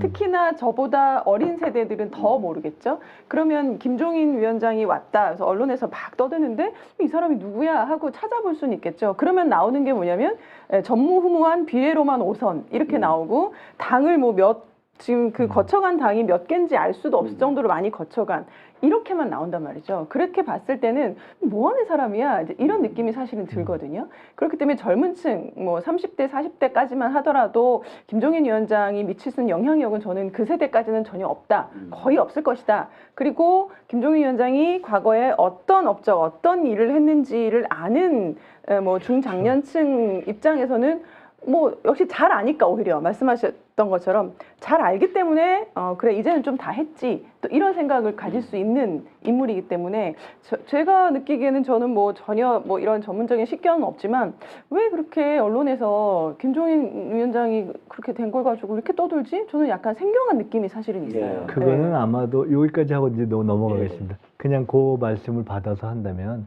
아마도 특히나 이제 제도 보수 언론에서 일종의 김종인 신드롬을 가지고 김종인이 하면 보수가 이길 수 있다라는 것을 만들기 위한 프레임이 아닌가 싶은데 사실은 거기서 중대한 함정이 있는 것이 김종인 위원장이 지난 대선 때 안철수 후보를 밀고 그러면서 무슨 보수 공동정부인가 뭔가 이것을 생각하면서 거기에 대상으로서는 홍준표 후보를 또 생각했었고 그랬을 뿐만 아니라 이것저것이 안 되니까 마지막에는 본인의 직접 대선 출마를 검토했었다 하는 아주 흥미롭고도 황당무계한 에피소드가 사실은 김종인 위원장의 마지막 정치 성적표입니다. 그렇기 때문에 지금 아마도 그렇게 생각하는 보수에서 뭔가 신드롬으로 만들려 하는 것이 굉장히 허황한 거죠. 자, 그러면 여기까지 하고요. 그 중간중간에 계속 이제 저희가 넘어가면서 이제 잠깐씩 다뤘던 주제가 이 긴급 재난지원금에 대한 건데 워낙 이번에 논의도 많았고 또 이게 중요한 정책이고 앞으로도 영향을 미칠 수 있는 것이기 때문에 조금 얘기를 안 할 수가 없는 것 같습니다. 우선 배경을 좀 말씀드리면 이번에 이제 결정된 긴급 재난지원금을 놓고 그 이전에 더불어민주당과 그다음에 학계 또는 진보 진영에서 대표적으로 김경수 지사, 이재명 지사 이런 분들은 기본소득으로 일단 일시적 기본소득으로 접근하자라는 접근이 있었고 그 다음에 그것이 아니라 그것이 좋지만 논란이 있을 수 있으니 한 결과로서는 60-70% 정도 선에서 일시적인 지원을 하자. 저도 이제 그런 입장이었고요. 뭐 이런 이 갑론을박이 있다가 지금 결론이 일단 난 겁니다. 그래서 일단 이에 대한 평가가 어떤지, 이것이 영향이 어떨지, 또 아까 말씀 중에는 야 이거 이러고 나니까 오히려 더 불만이 있는 사람들은 불만이 또 예상 못했던 불만이 또 생기네 이런 것도 있었단 말씀이에요. 그래서 이런 우선 전반적으로 한번 평가들을 한번 해주시죠. 제가 먼저 아마도 네네. 정말 김민석 후보님 포함하여 우리 그 민주당 후보님 10여 분이 긴급 성명 냈던 게 기억납니다. 김경수 지사님, 이재명 지사님 방식과는 좀 다르지만 문제실 같이 하여 소득의 70% 정도를 기준으로라도 이제 결과적으로 빨리 이번 이제 결론은 지원하자. 거의 비슷한 것이죠. 유사하게 됐고 사실 이제 그 기존의 민생복지대책 보면 우리 기초연금도 노인 세대 70% 하위소득 70% 되어 있고요. 대학생들 받는 국가적 장학금도 소득 하위 80%로 되어 있습니다. 기존에 자유한국당이 우겨갖고 아동수당 소득 하위 90%로 지급된 적도 있었죠. 그 10%를 이제 선별하는데 너무 많은 비용이 들어서 결국 통합 다 지원하는데요. 하여튼간 논의를 여기까지 정부당이 이끌어온 거. 그다음에 원래 이제 정부 내에서는 기재부는 가급적이면 안 주려고 하고 추경도 축소하려고 한 것. 그래서 중위소득 100% 정도, 뭐 우리 국민 50% 정도로 이렇게 참여안을 갖고 왔는데 여당이 나서서 70%까지 늘린 거 아닙니까? 거의 뭐 팩트로 확인해 보면 그건 저는 너무 잘했다고 생각을 해요. 그래서 더 많은 국민들이 사실 굉장히 거의 대다수 국민들이 엄청난 이익을 겪고 있기 때문에 그들을 위해서 이렇게 최선을 다하는 모습 좋았고 예를 들면 이재명 지사, 박원순 서울시장 방식은 다르지만 선도적으로 해가지고 이미 서울시는 4월 1일부터 접수 받아가지고 지금 벌써 몇십 명 지금까지 지급이 되고 있습니다. 그렇죠? 예. 벌써 그러니까 오늘 발표하면 이제 몇백 명 지급이 되고 이제 앞으로 이제 계속 지급이 되고 이런 거 너무 잘한 거거든요.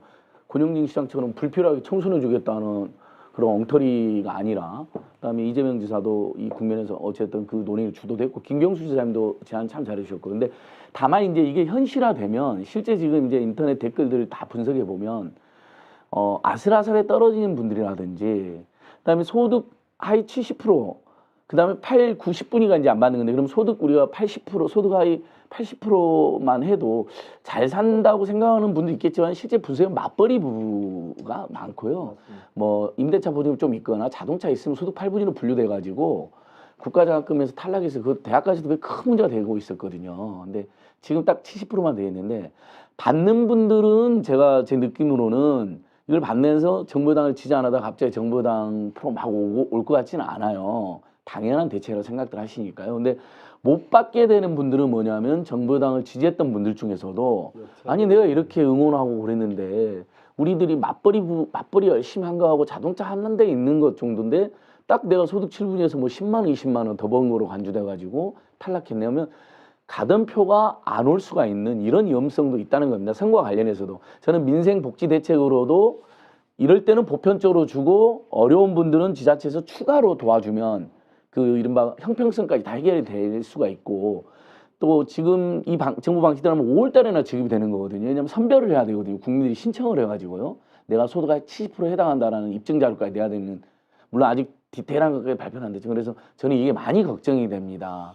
이 재난 상황에서도 너무 미약하거나 늦은 대책이 될 수 있다는 걱정이 1. 그다음에 선거와 관련해서도 결코 일부 유권자들에게는 악영향을 끼칠 수도 있다는 면에서 일단 정부 안이 최종적으로 발표된 건 아니잖아요.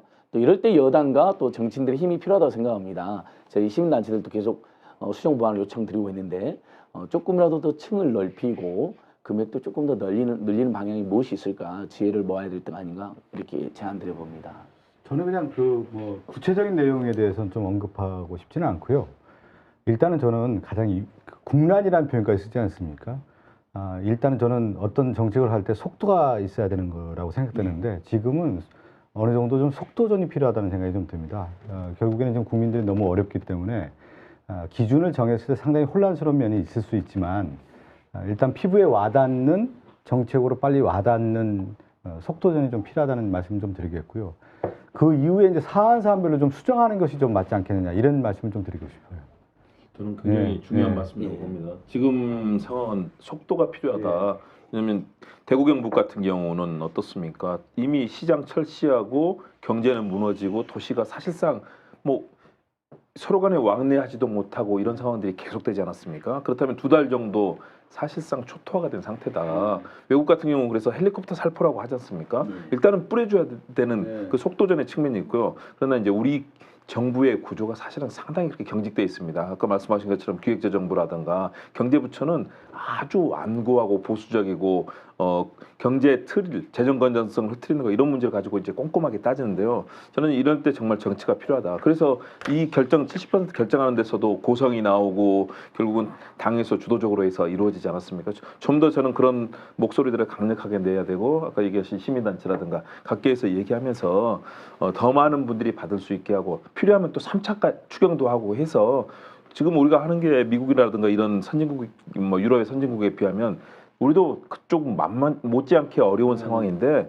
5분의 1, 10분의 1도 안 되는 수준이거든요. 저는 이런 때는 정말로 향후에 왜냐 기업이 아예 도산하거나 부도나거나 무너지거나 아니면 또 지금 걱정되는 게 우리가 평상시에도 성북동 모녀라든가 송파 모녀 사실은 극단적인 선택을 하신 분들이 있잖아요.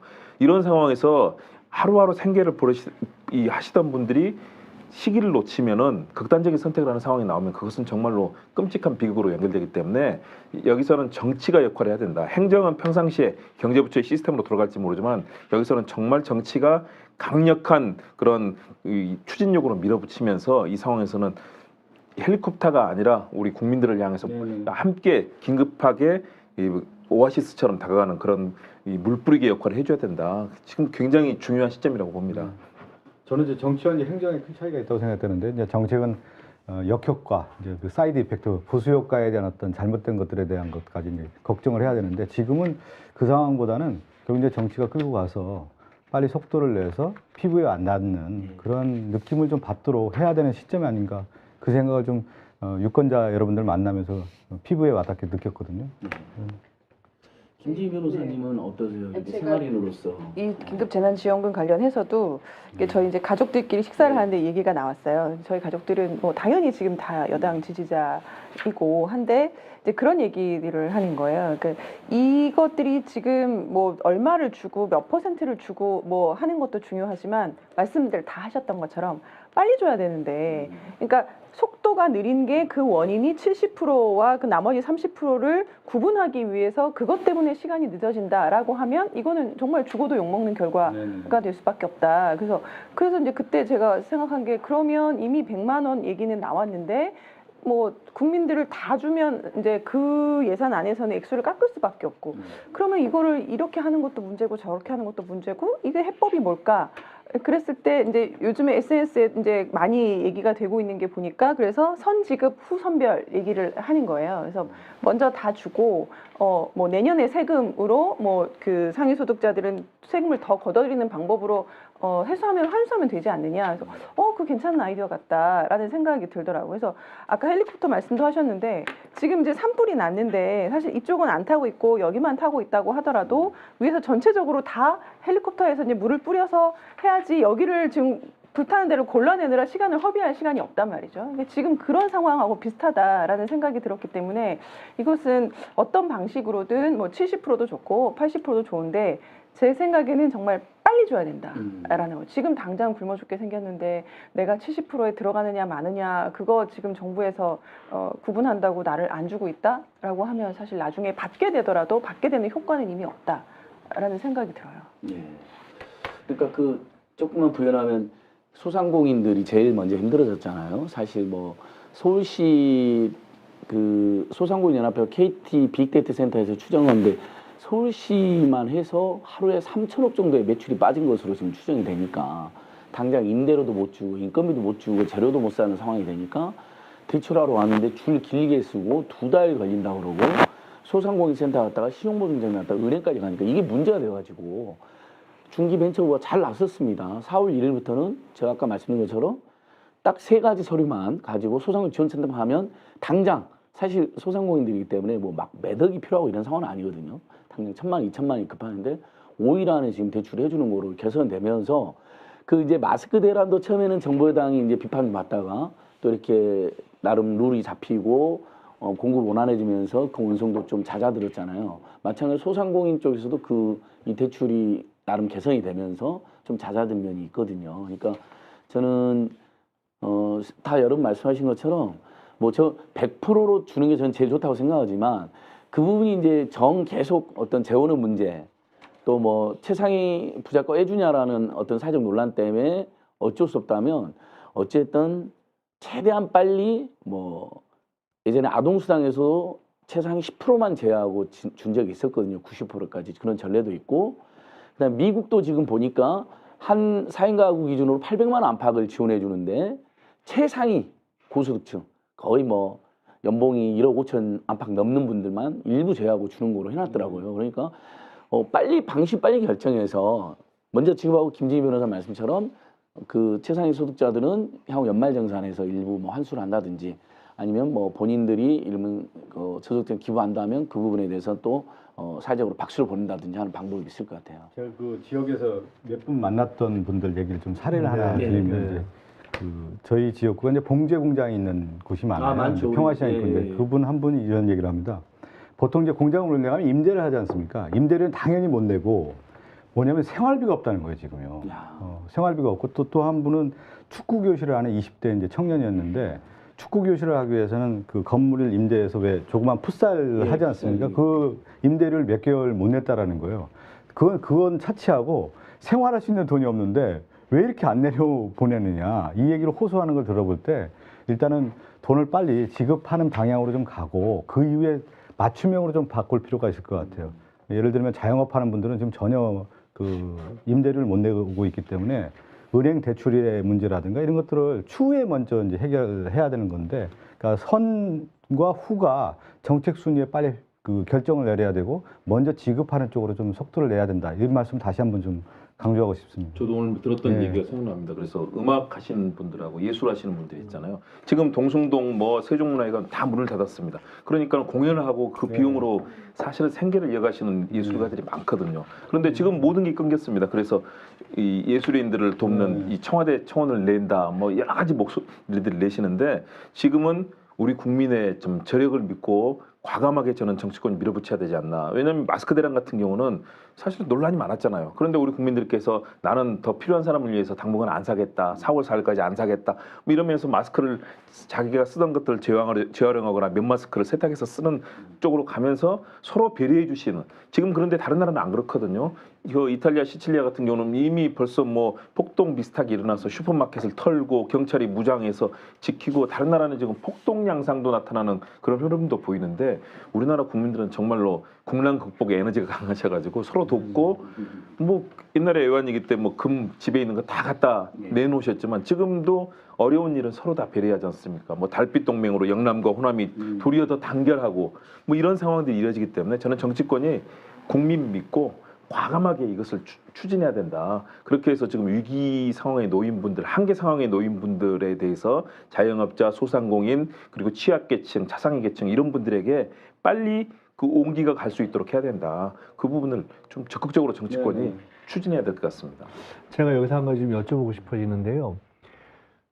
저는 솔직히 제가 이번에 이제 상당히 초기에 결과적으로 우리 중산층까지를 지원하는 것이 굉장히 중요하다고 생각돼서 한 70% 정도로 생각되는 그 부분의 현금성 지원을 빨리 해야 된다고 주장을 했고, 그것을 현재 우리 건보 자료 등등을 활용하면 바로 신속하게 처리할 수 있다는 제 나름 건보 쪽에 좀 체크를 해서 그렇게 했어요.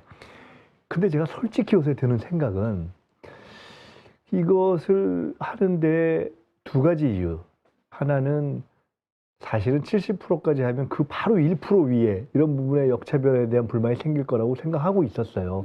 근데 그럼에도 불구하고 그건 감수해야 된다고 생각을 했던 건데, 실제로 현실에 이렇게 되니까 그냥 단순한 역차별의 불만이 아니라 어렵기 때문에 생기는 불만이 존재하는 것이 현실이에요. 그래서 야 이거 진짜 만만치 않은데라는 생각 하나가 있고 또 하나는 이게 5월 이렇게 되니까 아니 이게 우리가 이 정도를 시행하는데 이렇게 바로 처리를 못하네 실제로. 그러면 속도가 더 중요한가 그 어떤 정합성이 중요한가 생각할 때 지금 말씀처럼 속도가 더 중요하다는 생각이 들면서 내가 처음에 생각하고 주장했던 게 이거 잘못된 거 아니냐는 생각이 사실 제가 아주 솔직히 요새 좀 해보고 있어요. 이 현실을 또 보면서. 근데 이제 두 가지를 여쭤보고 싶은 거예요. 하나는 지금 말씀들을 놓고 보면 여러 가지를 놓고 볼 때 차라리 이런 재난의 상황에서는 전체적으로 전면적으로 그냥 다 선지급하고 후환수 또는 후선별로 가는 것이 맞지 않겠나는 말씀을 다 하셨단 말이에요. 근데 평상시에 저는 이게 사실 기본소득, 일반적인 의미의 기본소득은 무조건 모두에게 지속적으로 현금을 준다라는 개념이어서 현실적으로 어느 나라도 이걸 하는 경우가 없고 주장하는 분들도 이게 현실성이 없다고 생각하는데 단 일회성이지만 지금 얘기는 거의 전면적 기본소득이 불가피하다고 지금 보시는 거란 말이에요. 제가 질문은 평소에들 그렇게 생각하셨는지 근데 이번에 보면서 그렇게 생각이 바뀌셨는지 원래 지론들이 그러신지 내가 사실 하나 좀 궁금하고 두 번째로는 이번 상황을 거친 이후에 국민적으로 또는 세계적인 어떤 정책의 경험상 원래 기본소득 문제가 진보의 정책이 아니지 않습니까? 이게 이제 보수의 이론적 기초도 있는 것이기도 하고 세계의 미래학자들은 10년, 20년 후면은 대부분 기본소득을 채택한다는 얘기를 하거든요. 제 두 번째 질문은 이번 상황이 향후 기본소득 논의에 어떤 영향을 미칠지 조금 너무 우리가 한가해 보일 수도 있지만 이 얘기를 한 번만 좀 여쭤보고 넘어가고 싶어요. 예, 제가 짧게 저는 이제 평소에 이제 제가 참여연대 사무처장이나 사회복지원 활동할 때도 단지 기본소득 주장하신 분들이 이제 기존의 한국 시민사회운동이나 사회복지운동은 이제 선별 지원, 취약계층 지원에 너무 매몰되어 있다는 지적을 하곤 했어요. 근데 그때 저희들의 반론은 뭐였냐면 아동수당이나 친환경 무상급식 같은 경우는 보편적으로 이렇게 하는 게 맞지만 당장 한국 사회에서 모두에게 100만 원이 급한 게 아니라 당시에도 이제 모두에게 100만 원 월급 이렇게 들고 나왔었거든요. 뭐 이번에 더불어시민당 결합하고 우리 기본소득당의 용해인 대표님이나 이런 분들도 그걸 주장하셨잖아요. 근데 그때 제가 현실을 보면 사실은 더 급한 세력이 있습니다. 아동, 미취업 청년, 그 다음에 학생, 그 다음에 어르신들이거든요. 정말 인간 이하의 삶을 살아서 세계 최악의 출산율, 세계 최악의 자살률, 그 다음에 우리 어르신들 절반이 빈곤한 상황이니까 만약 기본소득을 하더라도 저는 계층 기본소득을 해서 아동, 학생, 그 다음에 미취업 청년, 그 다음에 어르신들에게는 먼저 그러니까 모든 국민이 아니라 이렇게 주장을 해왔습니다. 지금도 저는 그 생각은 변함이 없는데 다만 지금은 예외적인 상황이기 때문에 사실 모든 국민이 지금 어렵고 답답한 상황이잖아요. 그래서 신속성도 담보할 수 있어서 지금 딱 1회 한해서 100만 원 빨리 지원하고 그러면 형평성 문제가 일부 남는데 그 부분은 지방정부가 중소상공인이나 더 어려운 빈민들은 추가로 지원하는 것으로 해결하면 된다. 구체적으로 저는 이런 구체적 대안까지 제시했습니다. 5천만 명한테 100만 원을 주면 50조가 드는 게 사실입니다. 근데 가구는 2천만 가구거든요. 가구에 그냥 100만 원 주면 20조가 딱 듭니다. 근데 그럼 가구에 숫자가 많은 데는 더 힘든데 어떻게 돼? 그건 지자체에서 가구 수마다 10만 원이나 20만 원을 추가해서 주자. 이렇게 저는 구체적 대안도 제시한 바가 있는데 그럼 빨리 줄 수도 있다. 형평성. 근데 어쨌든 지금은 뭐 한 70% 잡혀 있으니까 100%가 정 어렵다면 저는 90%까지 늘려서라도 줘야 된다. 이제 이런 생각이고요. 그다음에 나중에 미국 대선에서도 앤드류 양이 지금 사퇴하긴 했지만 기본소득 돌풍을 불러일으켰잖아요. 그거 보면 미국의 자본가들이 다 많이 지지해 줬거든요. 결국은 기술혁명의 시대, 인공지능의 시대에 일자리를 잃게 될 텐데 기업도 물건을 팔아야 되는데 국민들이 기본적인 소득이 있어야지 물건을 사줄 거 아니야 하면서 일종의 자본주의의 새로운 탈출구로 제한된 면도 있다. 그래서 기본소득 논의는 이번 총선 때 저는 이 재난기본소득 논의가 사실 우리 국민들께서 원래 기본소득 생소하셨는데 이번에 거의 다 아시게 됐어요.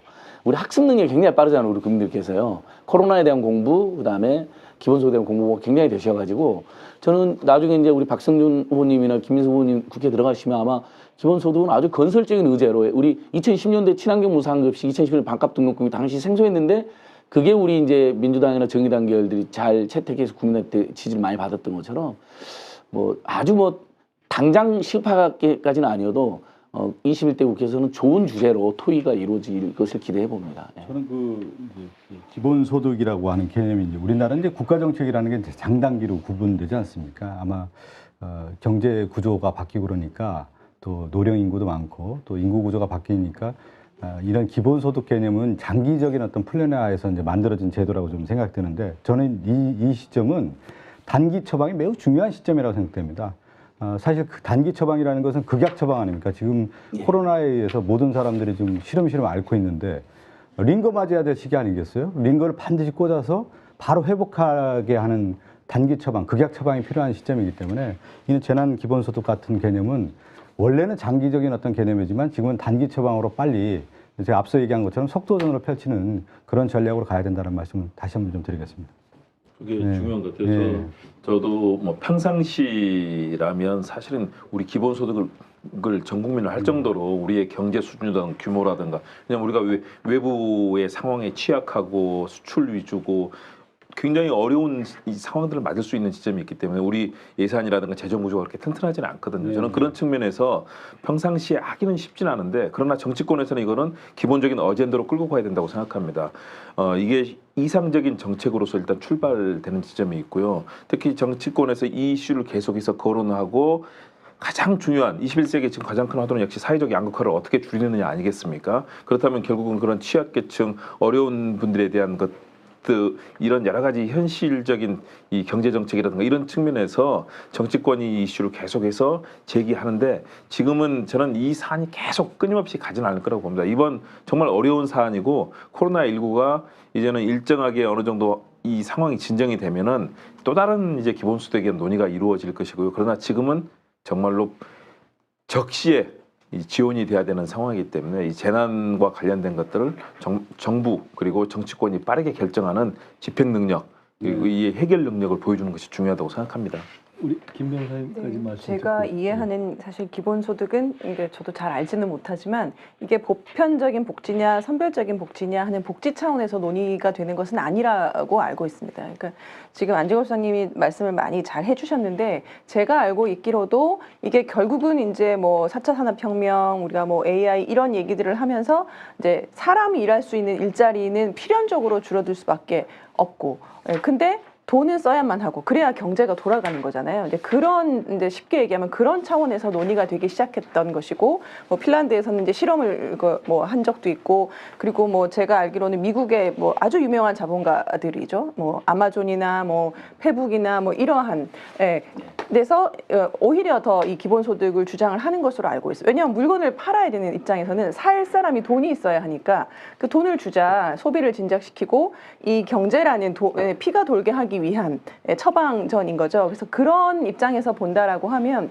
저는 지금 이것이 말씀하셨던 것처럼 저희가 무상급식 했을 때 처음에 엄청난 저항에 부딪혔거든요. 그때는 왜 이건희 손자까지 우리가 공짜로 밥을 먹여줘야 되냐 이런 얘기를 했었잖아요. 근데 지금은 이번에 100% 물론 이제 이 코로나라는 아주 뭐 국난 아주 위기의 상황이긴 하지만 이재용 부회장에게까지 우리가 돈을 줘야 돼 이런 얘기 안 한단 말이죠. 그러니까 좀 장기적으로 봤을 때는 저는 어느 순간에는 이것이 현실화될 가능성이 충분히 있는 아젠다다 이렇게 생각하고 있습니다. 네, 여기까지 하고요. 다만 이제 제가 요 문제를 한 번 더 깊이 생각해 보자고 말씀드렸던 전제는 속도전이라는 전제가 충족이 된다면은 사실은 70%냐 80%냐 100%냐의 문제는 또 그 다음 문제일 수 있다. 어쨌든 현재의 재정 구조화에서 정부는 최대한의 속도전을 할 수 있는 방법이 뭔지를 강구하는 것이 우선이겠다 하는 것을 일단 좀 논의를 먼저 정리할 필요가 있다 이렇게 말씀을 드리고요. 자, 오늘의 마지막 주제로 넘어가겠습니다. 마지막 주제가 이제 검찰개혁 관련한 건데요.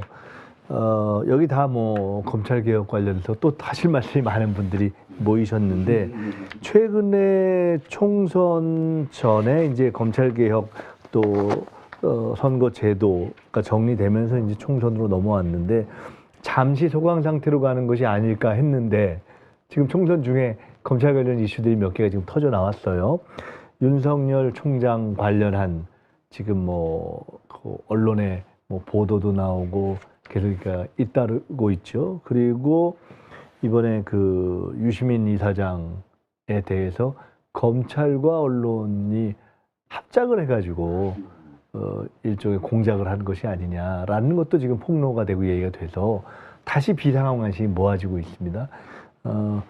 결국은 이제 저희들이 해결해야 했던 문제로서의 어떤 개혁 과제를 피해가거나 유예할 수 없다라는 것이 이제 다시 확인되는 과정인 것 같기도 합니다. 본질적으로. 자, 요에 대해서 한번 이슈가 다양할 것 같아서 그냥 먼저 생각하시는 것들 한번 쭉 좀 풀어놓으시죠. 한번. 우리 검찰개혁 전문가 김지민 변호사 나오셨습니다. 변호사계 진짜 김지민. 네.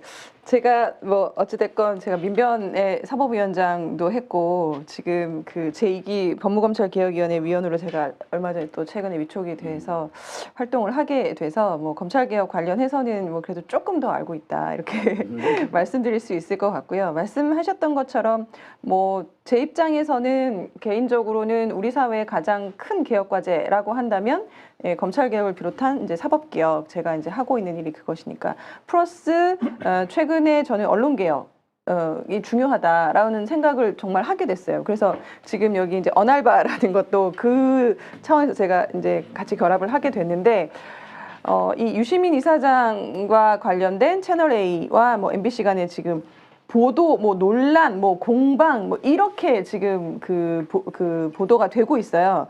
중앙일보 같은 경우는 제가 아까 찾다 보니까 그 감찰을 만지작거리고 있고 윤석열 검찰은 신중하게 대처 이런 식으로 제목을 뽑고 채널 A와 MBC 간의 보도윤리의 공방 이런 식으로 지금 프레임을 짜고 있는 것 같은데 사실은 본질은 그건 아니고요. 그러니까 우리 사회에서 이 검찰과 언론이 얼마나 유착되어 있는가를 단적으로 보여주는 예인 거죠. 사실 그 조국 전 장관 사건 때도 극명하게 드러났잖아요. 검찰과 언론이 거의 한 몸처럼 움직이는구나라는 걸 알 수 있었고, 그리고 특히나 이제 우리 법조 기자단, 검찰 법조 기자단이라고 하는 그 실체를 이제 국민들이 좀 낱낱이 알게 됐었죠.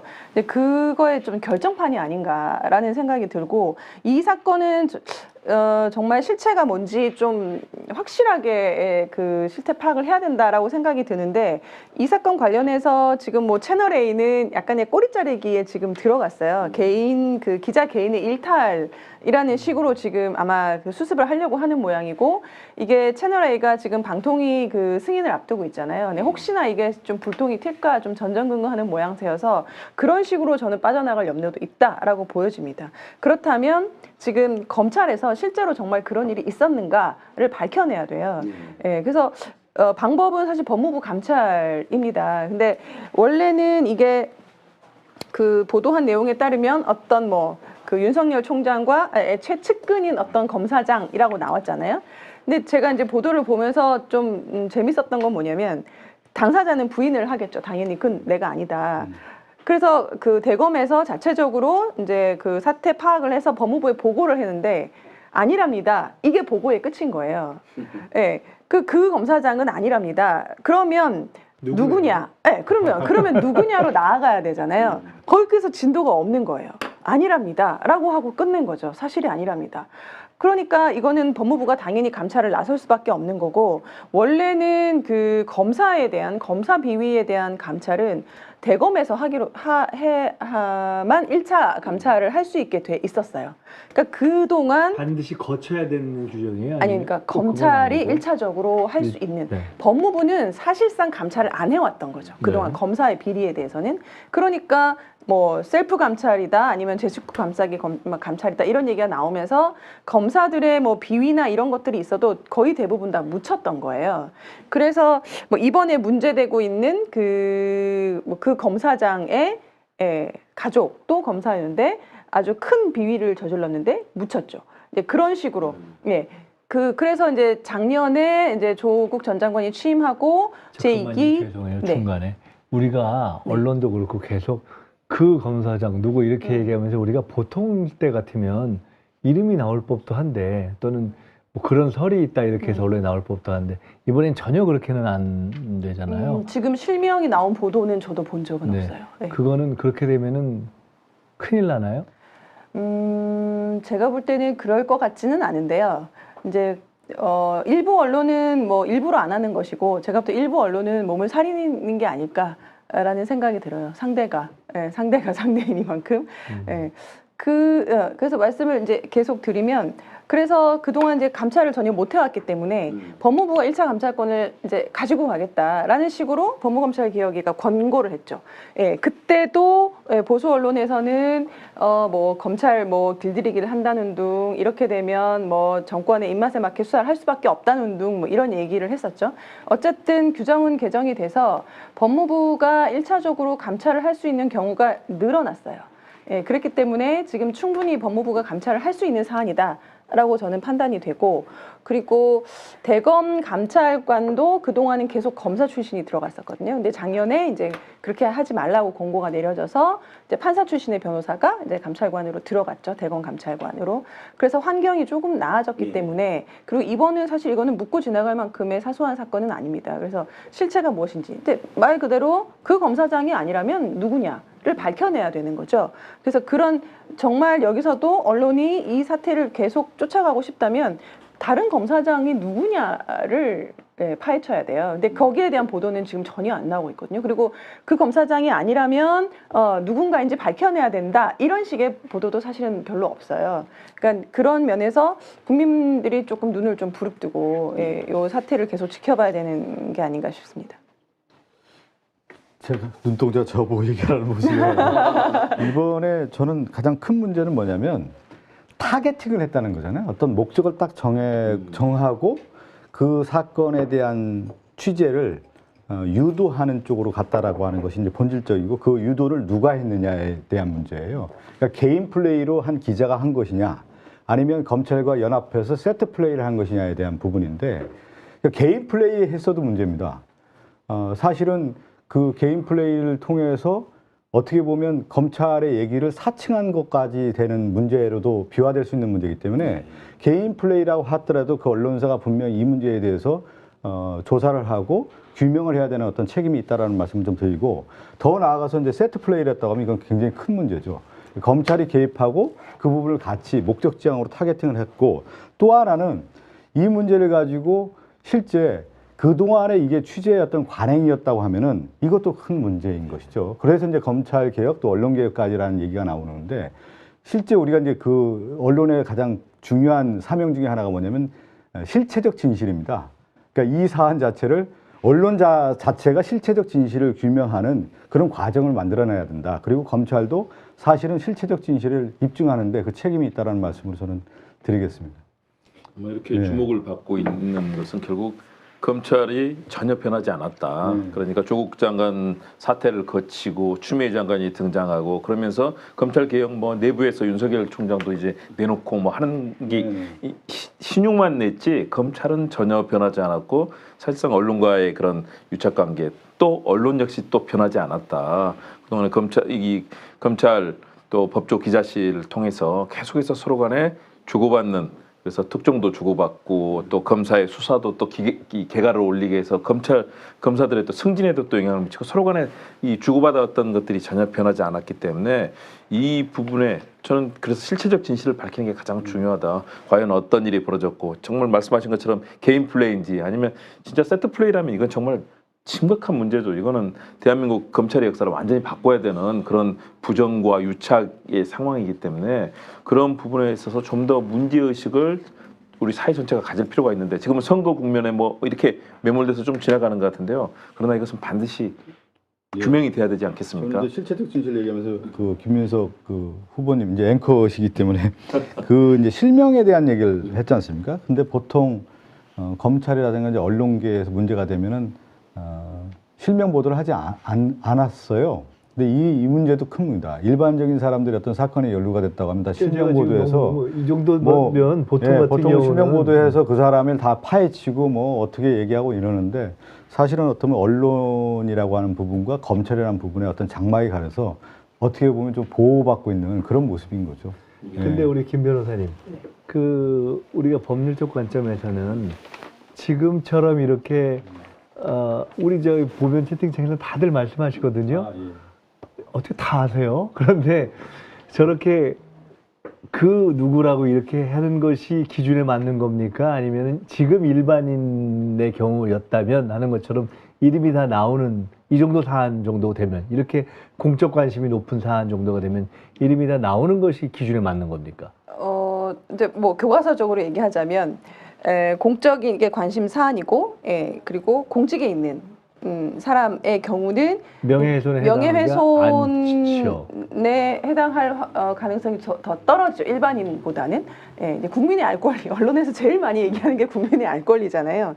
국민의 알 권리 차원에서 이런 경우에는 명예훼손으로 잘 판단을 하지 않죠, 법원에서. 근데 유독 검사, 판사들은 이름이 나오지 않아요. 뭐 그런 거 있었잖아요. 뭐 판사가 어떤 성범죄 비위를 저질렀다. 얼마 전에는 현직 검사가 그 성매매 하다가 바로 현장에 적발된 경우도 있었고, 그래도 이제 결코 이름이 나오지 않죠. 그런 것들.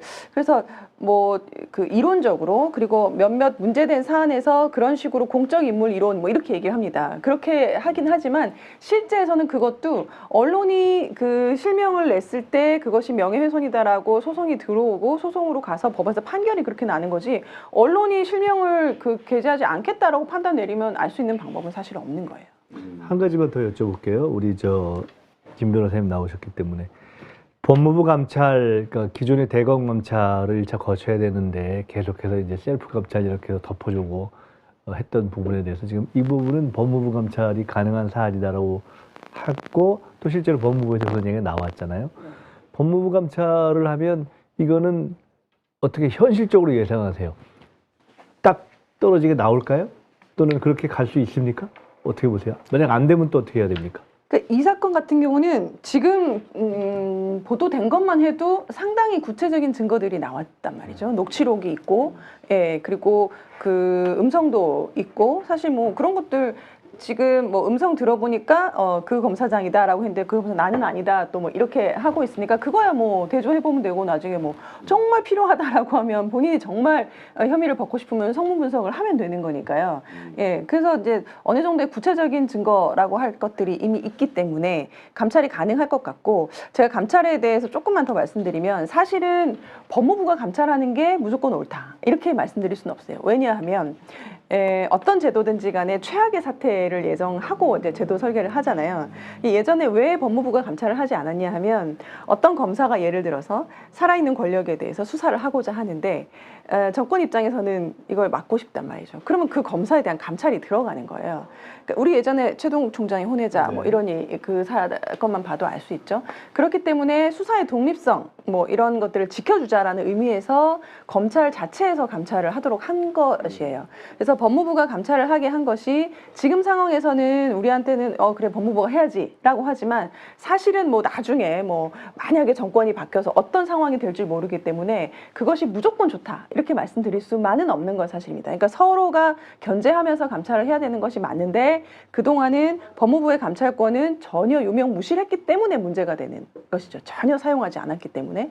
그래서 이제 두 법무부 감찰과 대검의 감찰이 서로 견제를 해야 되는 상황이고, 법무부가 감찰을 할 수 있는 지금 규정상 요건은 대검이 먼저 법무부가 감찰해줘 뭐 이렇게 요청을 하거나, 아니면 아주 중징계가 예상되는 비위인데 감찰 안 하고 있어요, 만약에. 그러면 할 수 있죠. 그리고 어떤 뭐 즉각적인 조치가 필요한 인권 침해 사태가 났는데 안 하고 있다든지 이제 그런 여러 조건들이 있습니다. 그래서 이 사건 같은 경우는 중징계 비위 혐의가 확실한데 만약에 대검에서 감찰을 안 하고 있다라고 하면 법무부가 충분히 할 수 있다라고 볼 수 있는 거죠. 지금 문제가 되는 그 검사님 이름 한동훈 검사님이라는 의혹이 뭐 여기저기 엄청 돌던데요. 네, 그분은 문자를 보냈던데요, 기자들한테 자기는 아니라고. 그러니까 저희는 뭐 사실관계 특정할 수 없으니까 이미 국민들 사이에서 그분이라는 의혹이 엄청 돌고, 그분은 자기 실명으로 나는 아니라고 문자를 돌렸기 때문에 뭐 이렇게 저희가 객관적으로 소개는 해줘도 전혀 문제는 안 될 것이고요. 그분이 지금 그 의혹에 비리를 저질렀다고 제가 지금 판단한 게 아니니까요. 아무튼 저는 그게 한동훈이든 누구든 간에 아까 우리 박성준 후보님 말씀한 것처럼 만약에 사실이라면 너무 끔찍한 일이죠. 세상에. 이미 그 전에 이미 이 윤석열 전에도 그랬고 윤석열 들어와서 더한 비판을 받는데 어떤 특정 사건에서는 엄청난 직권을 남용한다. 해도 너무한다는 지적을 받고 사실 제가 들고 왔는데 이렇게 나경원 의원 사건 같은 경우는 아예 수사를 안 해버립니다. 근데 수사를 안 한 이유를 살펴보면 이런 겁니다. 제가 조선일보 방실가하고 나경원을 고발하고 최성해 동양대 전 총장을 고발했는데 이유가 이겁니다. 딱 살펴보면 아 평소부터 검찰의 수구 기득권을 비호한 사람은 잘 수사를 안 합니다. 그다음에 조국 전 장관 논란 때 검찰 편을 들어준 사람은 수사를 안 하더라고요. 그런 공통점이 있습니다. 실제로. 조선일보 방실가 사건도 뭐 짧게 말씀드리면 그 아들이 막 그 갑질하고 운전기사 그 급여 회사에서 나가게 하고 명백한 범죄행위라는 거 다 인정이 되는데도 기소를 안 하고 있어요. 제가 고발한 지 2년이 되도록요. 뭐 아무튼 저는 법무부가 검찰을 감찰해야 될 사유가 뭐 한두 가지가 아니라고 보는데요. 근데 어쨌든 이번 사건에 대한 분노가 굉장히 크게 된 것은 국민들이 상당히 어떤 존경하는 어떤 인물을 자신들의 비위를 상하게 한다는 이유만으로 그게 온맨쇼였던 또는 세트플레이였던 유력 언론과 대검의 어쨌든 고위 간부가 작거나 아니면 어쨌든 언론사 한 명이 했다 하더라도 얼마나 끔찍한 일입니까? 그래서 저는 이건 팩트로 확인이 되면 이런 댓글들 많은데 저는 제 심결 말하면 그 팩트로 확인되면 검찰도 해체하고 그 언론사도 해체시켜버려야 된다고 생각해요. 그 정도로 무서운 범죄이고 권력 유린, 남용 유린이라고 생각합니다. 예. 근데 물론 이제 해체하고 어떻게 새로 세울 것이냐는 또 우리 새로운 논쟁이고 제가 이제 홧김한 이야기지만 그런 말이 지금 댓글에 돕니다. 홧김에 하신 말씀이라고 안 들리고요. 네. 아주 정상적인 예, 그러니까, 의협심을 갖고 하신 예, 말씀. 그런 댓글이 나올 정도로 근데서 진짜 해체가 되겠습니까 검찰이? 예를 들면 채널 A 같은 경우는 이미 그 방통위 종편 재심사에서 저기 통과를 못하는 점수를 받았다라고 지금 문제가 지적이 되고 있잖아요. 근데 그런 데다가 이런 짓까지 저질렀다. 그럼 정말 그건 언론이라는 것을 간판을 내려야 되는 거죠. 그 김민석 그 앵커님께서 제 그 박선호문 얘기를 하셨잖아요. 재밌는 얘기가 제가 하나 드리고 싶은 것 중에 하나가 조선 정치 체제에 대한 얘기를 좀 하나 언급하면 좀 시사점이 있을 것 같아서 간단히 좀 말씀드리겠습니다. 조선이 왕이 있는데 왕권과 신권의 어떤 균형을 이루기 위해서는 이제 의정부가 있지 않습니까? 그 균형을 이루는데 어떻게 이뤘냐면 사헌부 사관원이 그 균형추를 역할을 합니다. 이 사헌부는 오늘날의 검찰이고 사관원은 오늘날 언론입니다. 그러니까 왕권과 신권의 조화를 이루기 위해서는 사헌부와 사관원의 그 역할을 한 건데 이 사헌부와 사관원을 비판과 견제 감시기능을 또 만들어 놨습니다. 그러니까 이 유착 관계를 만들어서는 안 된다는 거죠. 권력의 시스템을 만드는데 지금 가장 핵심은 뭐냐면 검찰과 언론이 유착이라고 하는 의혹 제기 아니겠습니까? 조선시대 때도 안 했는데 지금 이렇게 이루어진다는 것은 큰 문제가 있는 것이죠. 네, 뭐 그냥 그런 말씀 좀 드리겠습니다. 박신호님 제가 이렇게 가까이서는 처음 봤는데 급 존경이 어떤 되죠? 그 뭐랄까 대단한 어떤 역사적 식견과 아닙니다. 그 식견을 또 알면 그 표현을 잘못하는 분들 있잖아요. 근데 네. 아주 그 국민들이 알아듣기 쉽게 근데 설명해 그런 주니까 박성준 우리 네. 후보님이 그런 논문을 쓰셨다는 것을 제가 기억하고 그러니까요. 우리가 한 10년 전에 들은 건데 아니 그래서 분명히 그런 예, 식견이 예. 있으실 거라고 제가 생각해서 좀 이 토론이 길어져서 칭찬 좀 조금 해주시죠. 저 힘이 든 감이 있지만 김민석 후보님, 박수 후보님 저는 지금 존경하게 됐습니다. 제가 중구 성동으로 이사 가야겠다 이런 생각도 들었어요. 영등포로. 저는 참고로 서울 강동구에 우리 진선미 의원님 지역구인데요. 우리 김지미 변호사님보다 조금 이제 덜 멋있는 민변 변호사였죠. 근데 그런 분들이 많다는 게 참 좋네요. 우리 사회에 축복이네요. 그 미래통합당 의원들을 만나보면요, 이런 식견이나 쉬운 표현이 없어요. 너무 철학이 없어요. 맨 사리상만 채우고 있어요. 네. 그 검찰제과 언론 얘기를 하면서 오늘 이제 마무리 순서로 넘어가야 될 것 같은데 혹시 윤석열 총장 최근에 그 관련한 보도라든가 이런 등등에 대해서 뭐 좀 보태시고 싶은 말씀이 있으면 한 바퀴 돌고 마무리로 들어갈까 합니다. 예, 제가 조금만 말씀드리면 이제 뭐 이번 건 말고요, 그 유시민 이사장님을 그 타겟팅했다는 그 무슨 건 말고 윤석열 총장 장모님 사건이 있잖아요. 그 사건도 굉장히 심각한 사건입니다. 살펴보면 살펴볼수록요. 근데 이제 MBC 보도로 이미 이제 세간에 이미 지적이 있었는데 다시 한번 확인이 됐죠.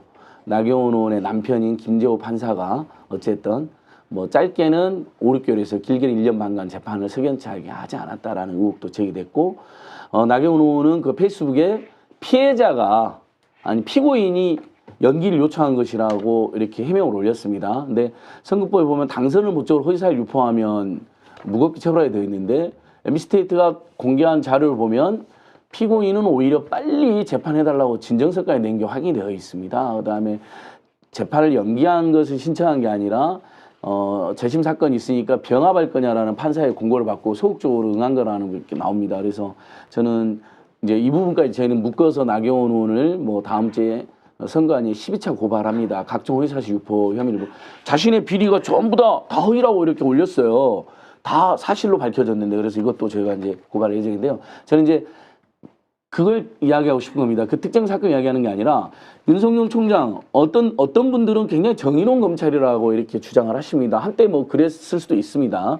저는 그분을 폄훼하고 싶지도 않아요. 근데 분명한 것은 그분이 자기랑 관련된 특정한 몇몇 사건에서는 대단히 불이한 모습을 명백히 보여줬다는 겁니다. 윤대진, 자기 채찍은 윤대진 검사 그 형 윤우진의 비리 사건. 그 다음에 윤석열 총장이 조선일보 방상훈 회장을 독대해서 밥을 먹었다는 의혹이 신문 칼럼에도 한 번 실렸거든요. 그 후로 어쨌든 제가 조선일보 4번 고발해서 고발인 조사 다 받았거든요. 굉장히 의욕적이었어요. 검찰 조사가요. 어쨌든 독대한다는 신문 칼럼 전후에서는요. 갑자기 수사나 기소를 안 하고 있습니다. 그 다음에 아까 방금 우리 나경원 사건, 하필이면 장모 사건을 석연찮게 연기했다는 뭐 팩트라고 저는 주장하지 않겠습니다. 그런 의혹과 지적이 있었던 사건. 그 다음에 최근에 뭐 이런 뭐 자기 측근 관련된 의혹까지 있는 거 보면 이런 걸 보면 그 세간에 우리 윤석열 총장에 대해 정의로운 분이라고 생각하는 분들께서도 뭐 어떤 사건에서는 자신들이 원하는 시원한 수사를 해줬다고 저는 박수를 보내니까 제가 말릴 수는 없다고 보지만 분명한 것은 특정한 어떤 사건에 있어서는 대단히 불이한 모습을 많이 보여줬다. 그런 분에 대해서는 균형적인 평가가 필요하다고 생각합니다. 검찰에 대해서는 아까 제가 변하지 않았다라는 말씀을 드렸는데 결국은 아까 우리 박 후보께서 얘기하셨던 교자 필패 네네. 정말 중요하다고 봅니다. 검찰이 스스로 비우고 나 스스로를 정말 깨끗하게 투명하고 스스로 정당하게 만들려는 노력을 하지 않는다면 검찰은 결국 국민들의 신뢰를 잃을 수밖에 없다. 윤석열 총장 가족 문제는 더욱 독하게 해야죠. 조국 장관 관련해서 그 가족들 그 무수한 먼지떨이 수사에 무리했던 그 모습들을 많은 국민이 기억하지 않습니까? 그렇다면 본인과 관련된 본인과 가족과 본인의 측근들에 대해서는 더 엄정한 모습으로 수사하고 또 거기에 대해서 대해야만 검찰이 산다. 윤석열 총장이 검찰주의자가 돼서는 안 되고요. 국민의 품에 검찰을 돌려줘야 된다.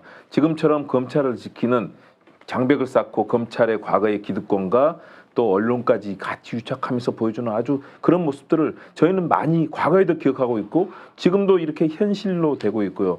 우리 또 안진걸 소장님 같은 의로운 분이 끊임없이 그런 지점들을 계속 얘기하고 있고 많은 분들이 하시지 않습니까? 검찰은 저는 그 권력에 의해서 사다리 위에서 내려와야 된다고 생각합니다. 그리고 스스로를 투명하게 국민들께 내려놓고 권력도 내려놓고 국민의 편에서 수사하고 조사하고 결과를 내놓아야만 대한민국 검찰은 산다. 과거에 그런 권력에 취해서 또는 검찰 내부에 공고한 자기들만의 성을 쌓아놓고 자기들끼리 다 봐주던 시대, 이제 지금은 국민들의 생각이 다 바뀌어 있거든요. 그렇기 때문에 저는 윤석열 총장도 그리고 검찰의 고위 간부들 전부 다 지금은 생각을 바꿔서 국민 품으로 돌아갈 생각을 해야 될 때다. 그 말씀을 드리고 싶습니다. 저는 그 전체적인 어떤 권력에 대한 어떤 집중으로 좀 살펴볼 필요가 있을 것 같은데요. 이승만 대통령 당시에는 권력이 이제 그 경찰, 청와대 경부대 중심으로 가지 않았습니까? 그런데 박정희 대통령 당시에는 이제 경호실, 그 다음에 이제 중앙정보부 이렇게 갔었고요. 전두환 전 대통령 같은 경우는 이제 보안사 중심으로 이제 갔던 권력 지형이 있었는데 이게 이제 민주화와 더불어서 노태우 정부로 들어서면서 사실은 그 검찰로 넘어갑니다. 이제 박철원이라는 인물이 등장하면서 이제 검찰의 권력이 이제 실리게 되는데 민주화 더불어서 가장 큰 문제는 뭐였냐면 정치의 사법화 현상이 나타납니다. 저는 이 문제가 굉장히 중요하다는 생각이 드는데요. 모든 문제를 이제 법적으로 넘기면서 법적으로 넘기다 보니까 실질적으로 검찰이 더욱더 권력을 휘두르는 구조로 바뀌었다는 것이죠. 그러니까 이러한 책임은 저는 또 정치계에도 있다고 봅니다. 문제를 풀 수 있는 것은 사실 정치의 기능이 순기능적인 측면이 정치 현안이라든가 모든 사회 갈등을 정치적으로 풀어야 되는데 이것을 다시 법적으로 넘어가다 보니까 검찰에게 과도한 권력 집중이 됐다는 부분, 이걸 명심하게 좀 생각을 해야 될 것 같고요.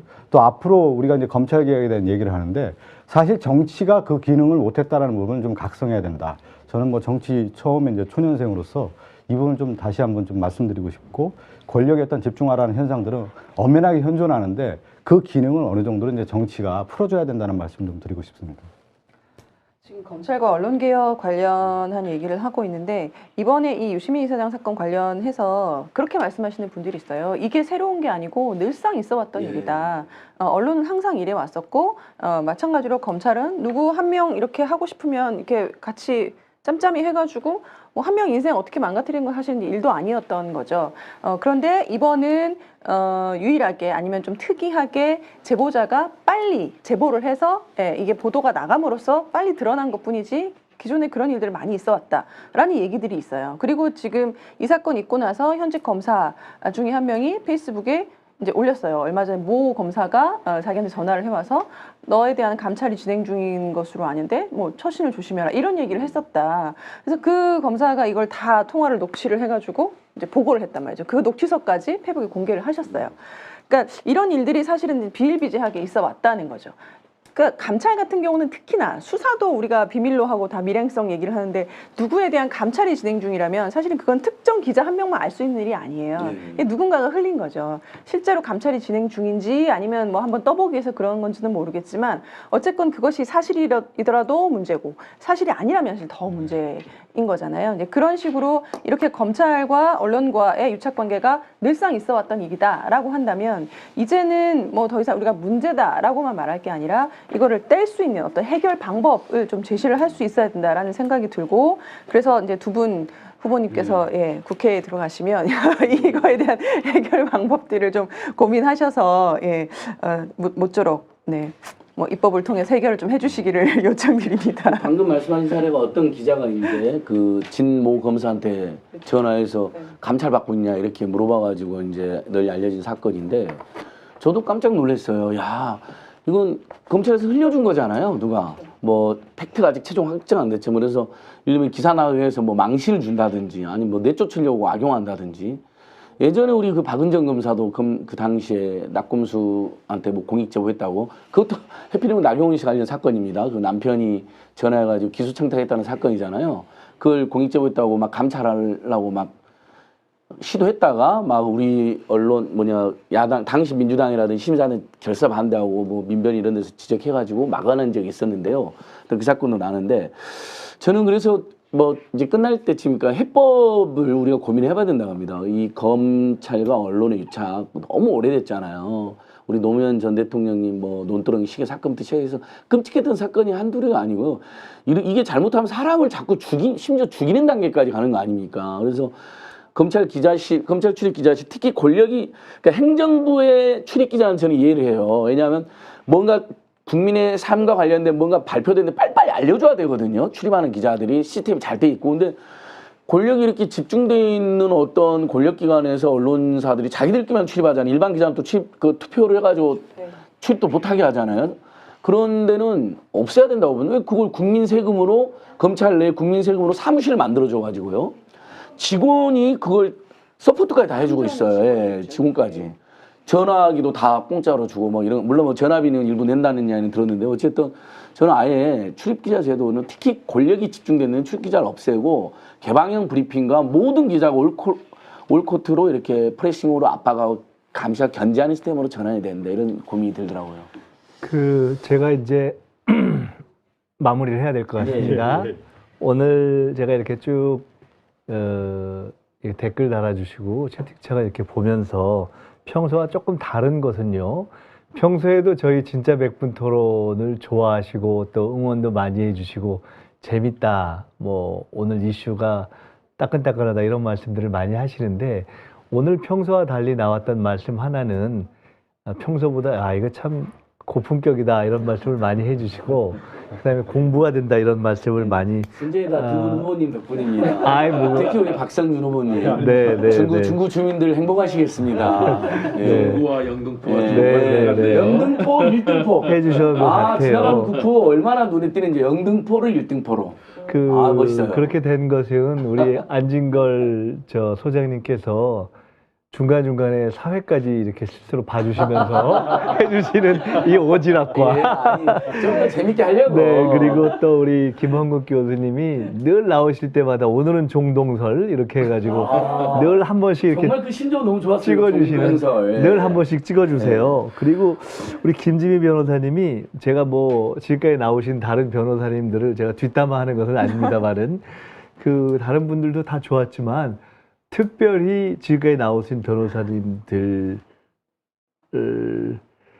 도 물론 그랬지만 이 법률적인 분석뿐만 아니라 스스로도 아까 굉장히 보통 사람의 관점, 보통의 생활인의 관점에서 이렇게 말씀해 주신다고 하는 부분이 굉장히 와닿는 그렇게 설명해 주시는 아주 강점이 있었던 것 같고 특히나 우리 박성준 후보님의 어떤 역사적인 식견과 깊이를 굉장히 다들 이렇게 만족해 하셨던 그래서 저희가 비교적 차분하게 진행됨에도 불구하고 품격과 컨텐츠 재미가 다 있었던 그런 시간이 아니었나 싶습니다.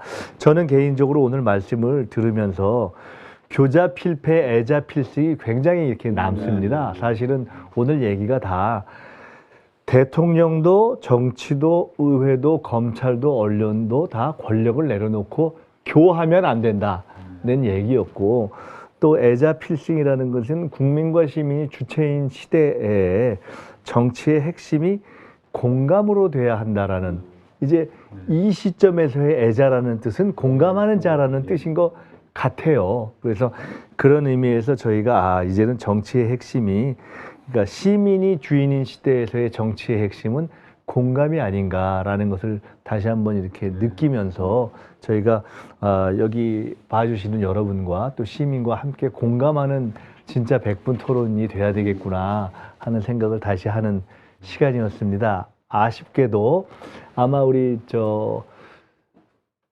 박 후보님은 다음 2주 동안은 이제 오늘의 열화와 같은 상황에도 불구하고 뵙기는 어렵고 당선된 후에 의원으로 이제 뵐 수 있기를 저희가 기대하고요. 저도 나름 바쁜 후보이기 때문에 오늘로 일단은 제가 선거 끝날 때까지는 이렇게 진행하면서 뵙는 것은 조금 어렵지 않겠나 싶고 다음 주는 제가 대신해 드릴까요? 이거 바로 급 치고 들어오는 아니 이미 지금 다음 주 사회 예약이네요. 자 그렇게 해서 김민수 후보님 우리 박승 후보님 마무리 멘트 한번 들어보시죠. 네 그렇게 하고요. 예. 저는 그 방송할 때 항상 오프닝과 클로징이 매우 중요한데 클로징은 오늘 김민석 후보님이 멋지게 해주셔서 저는 더 바랄 게 없습니다. 열심히 뛰겠습니다. 최선을 다하겠고요. 지금 낮은 자세로 가서 일단은 뭐 국회의원 나왔으니까 반드시 승리해야 되니까요. 승리할 때까지 최선을 다하겠습니다. 이야, 박수 한번 쳐드립니다. 오늘 다시 한번 감사하고요. 저도 후보예요. 이러지 마세요. 우리 박 후보님과 저 다 우리 성준 필승, 민석 필승. 네네. 그렇게 진짜 마무리하겠습니다. 100분 토론을 지켜봐 주시는 모든 분들 저희 열심히 해서 승리로 또 보답하겠다는 말씀 드리면서 오늘 다시 한번 다들 감사드립니다. 예, 감사합니다. 감사합니다. 수고 많으셨습니다. 네. 시청자 여러분 감사합니다. 자 이제.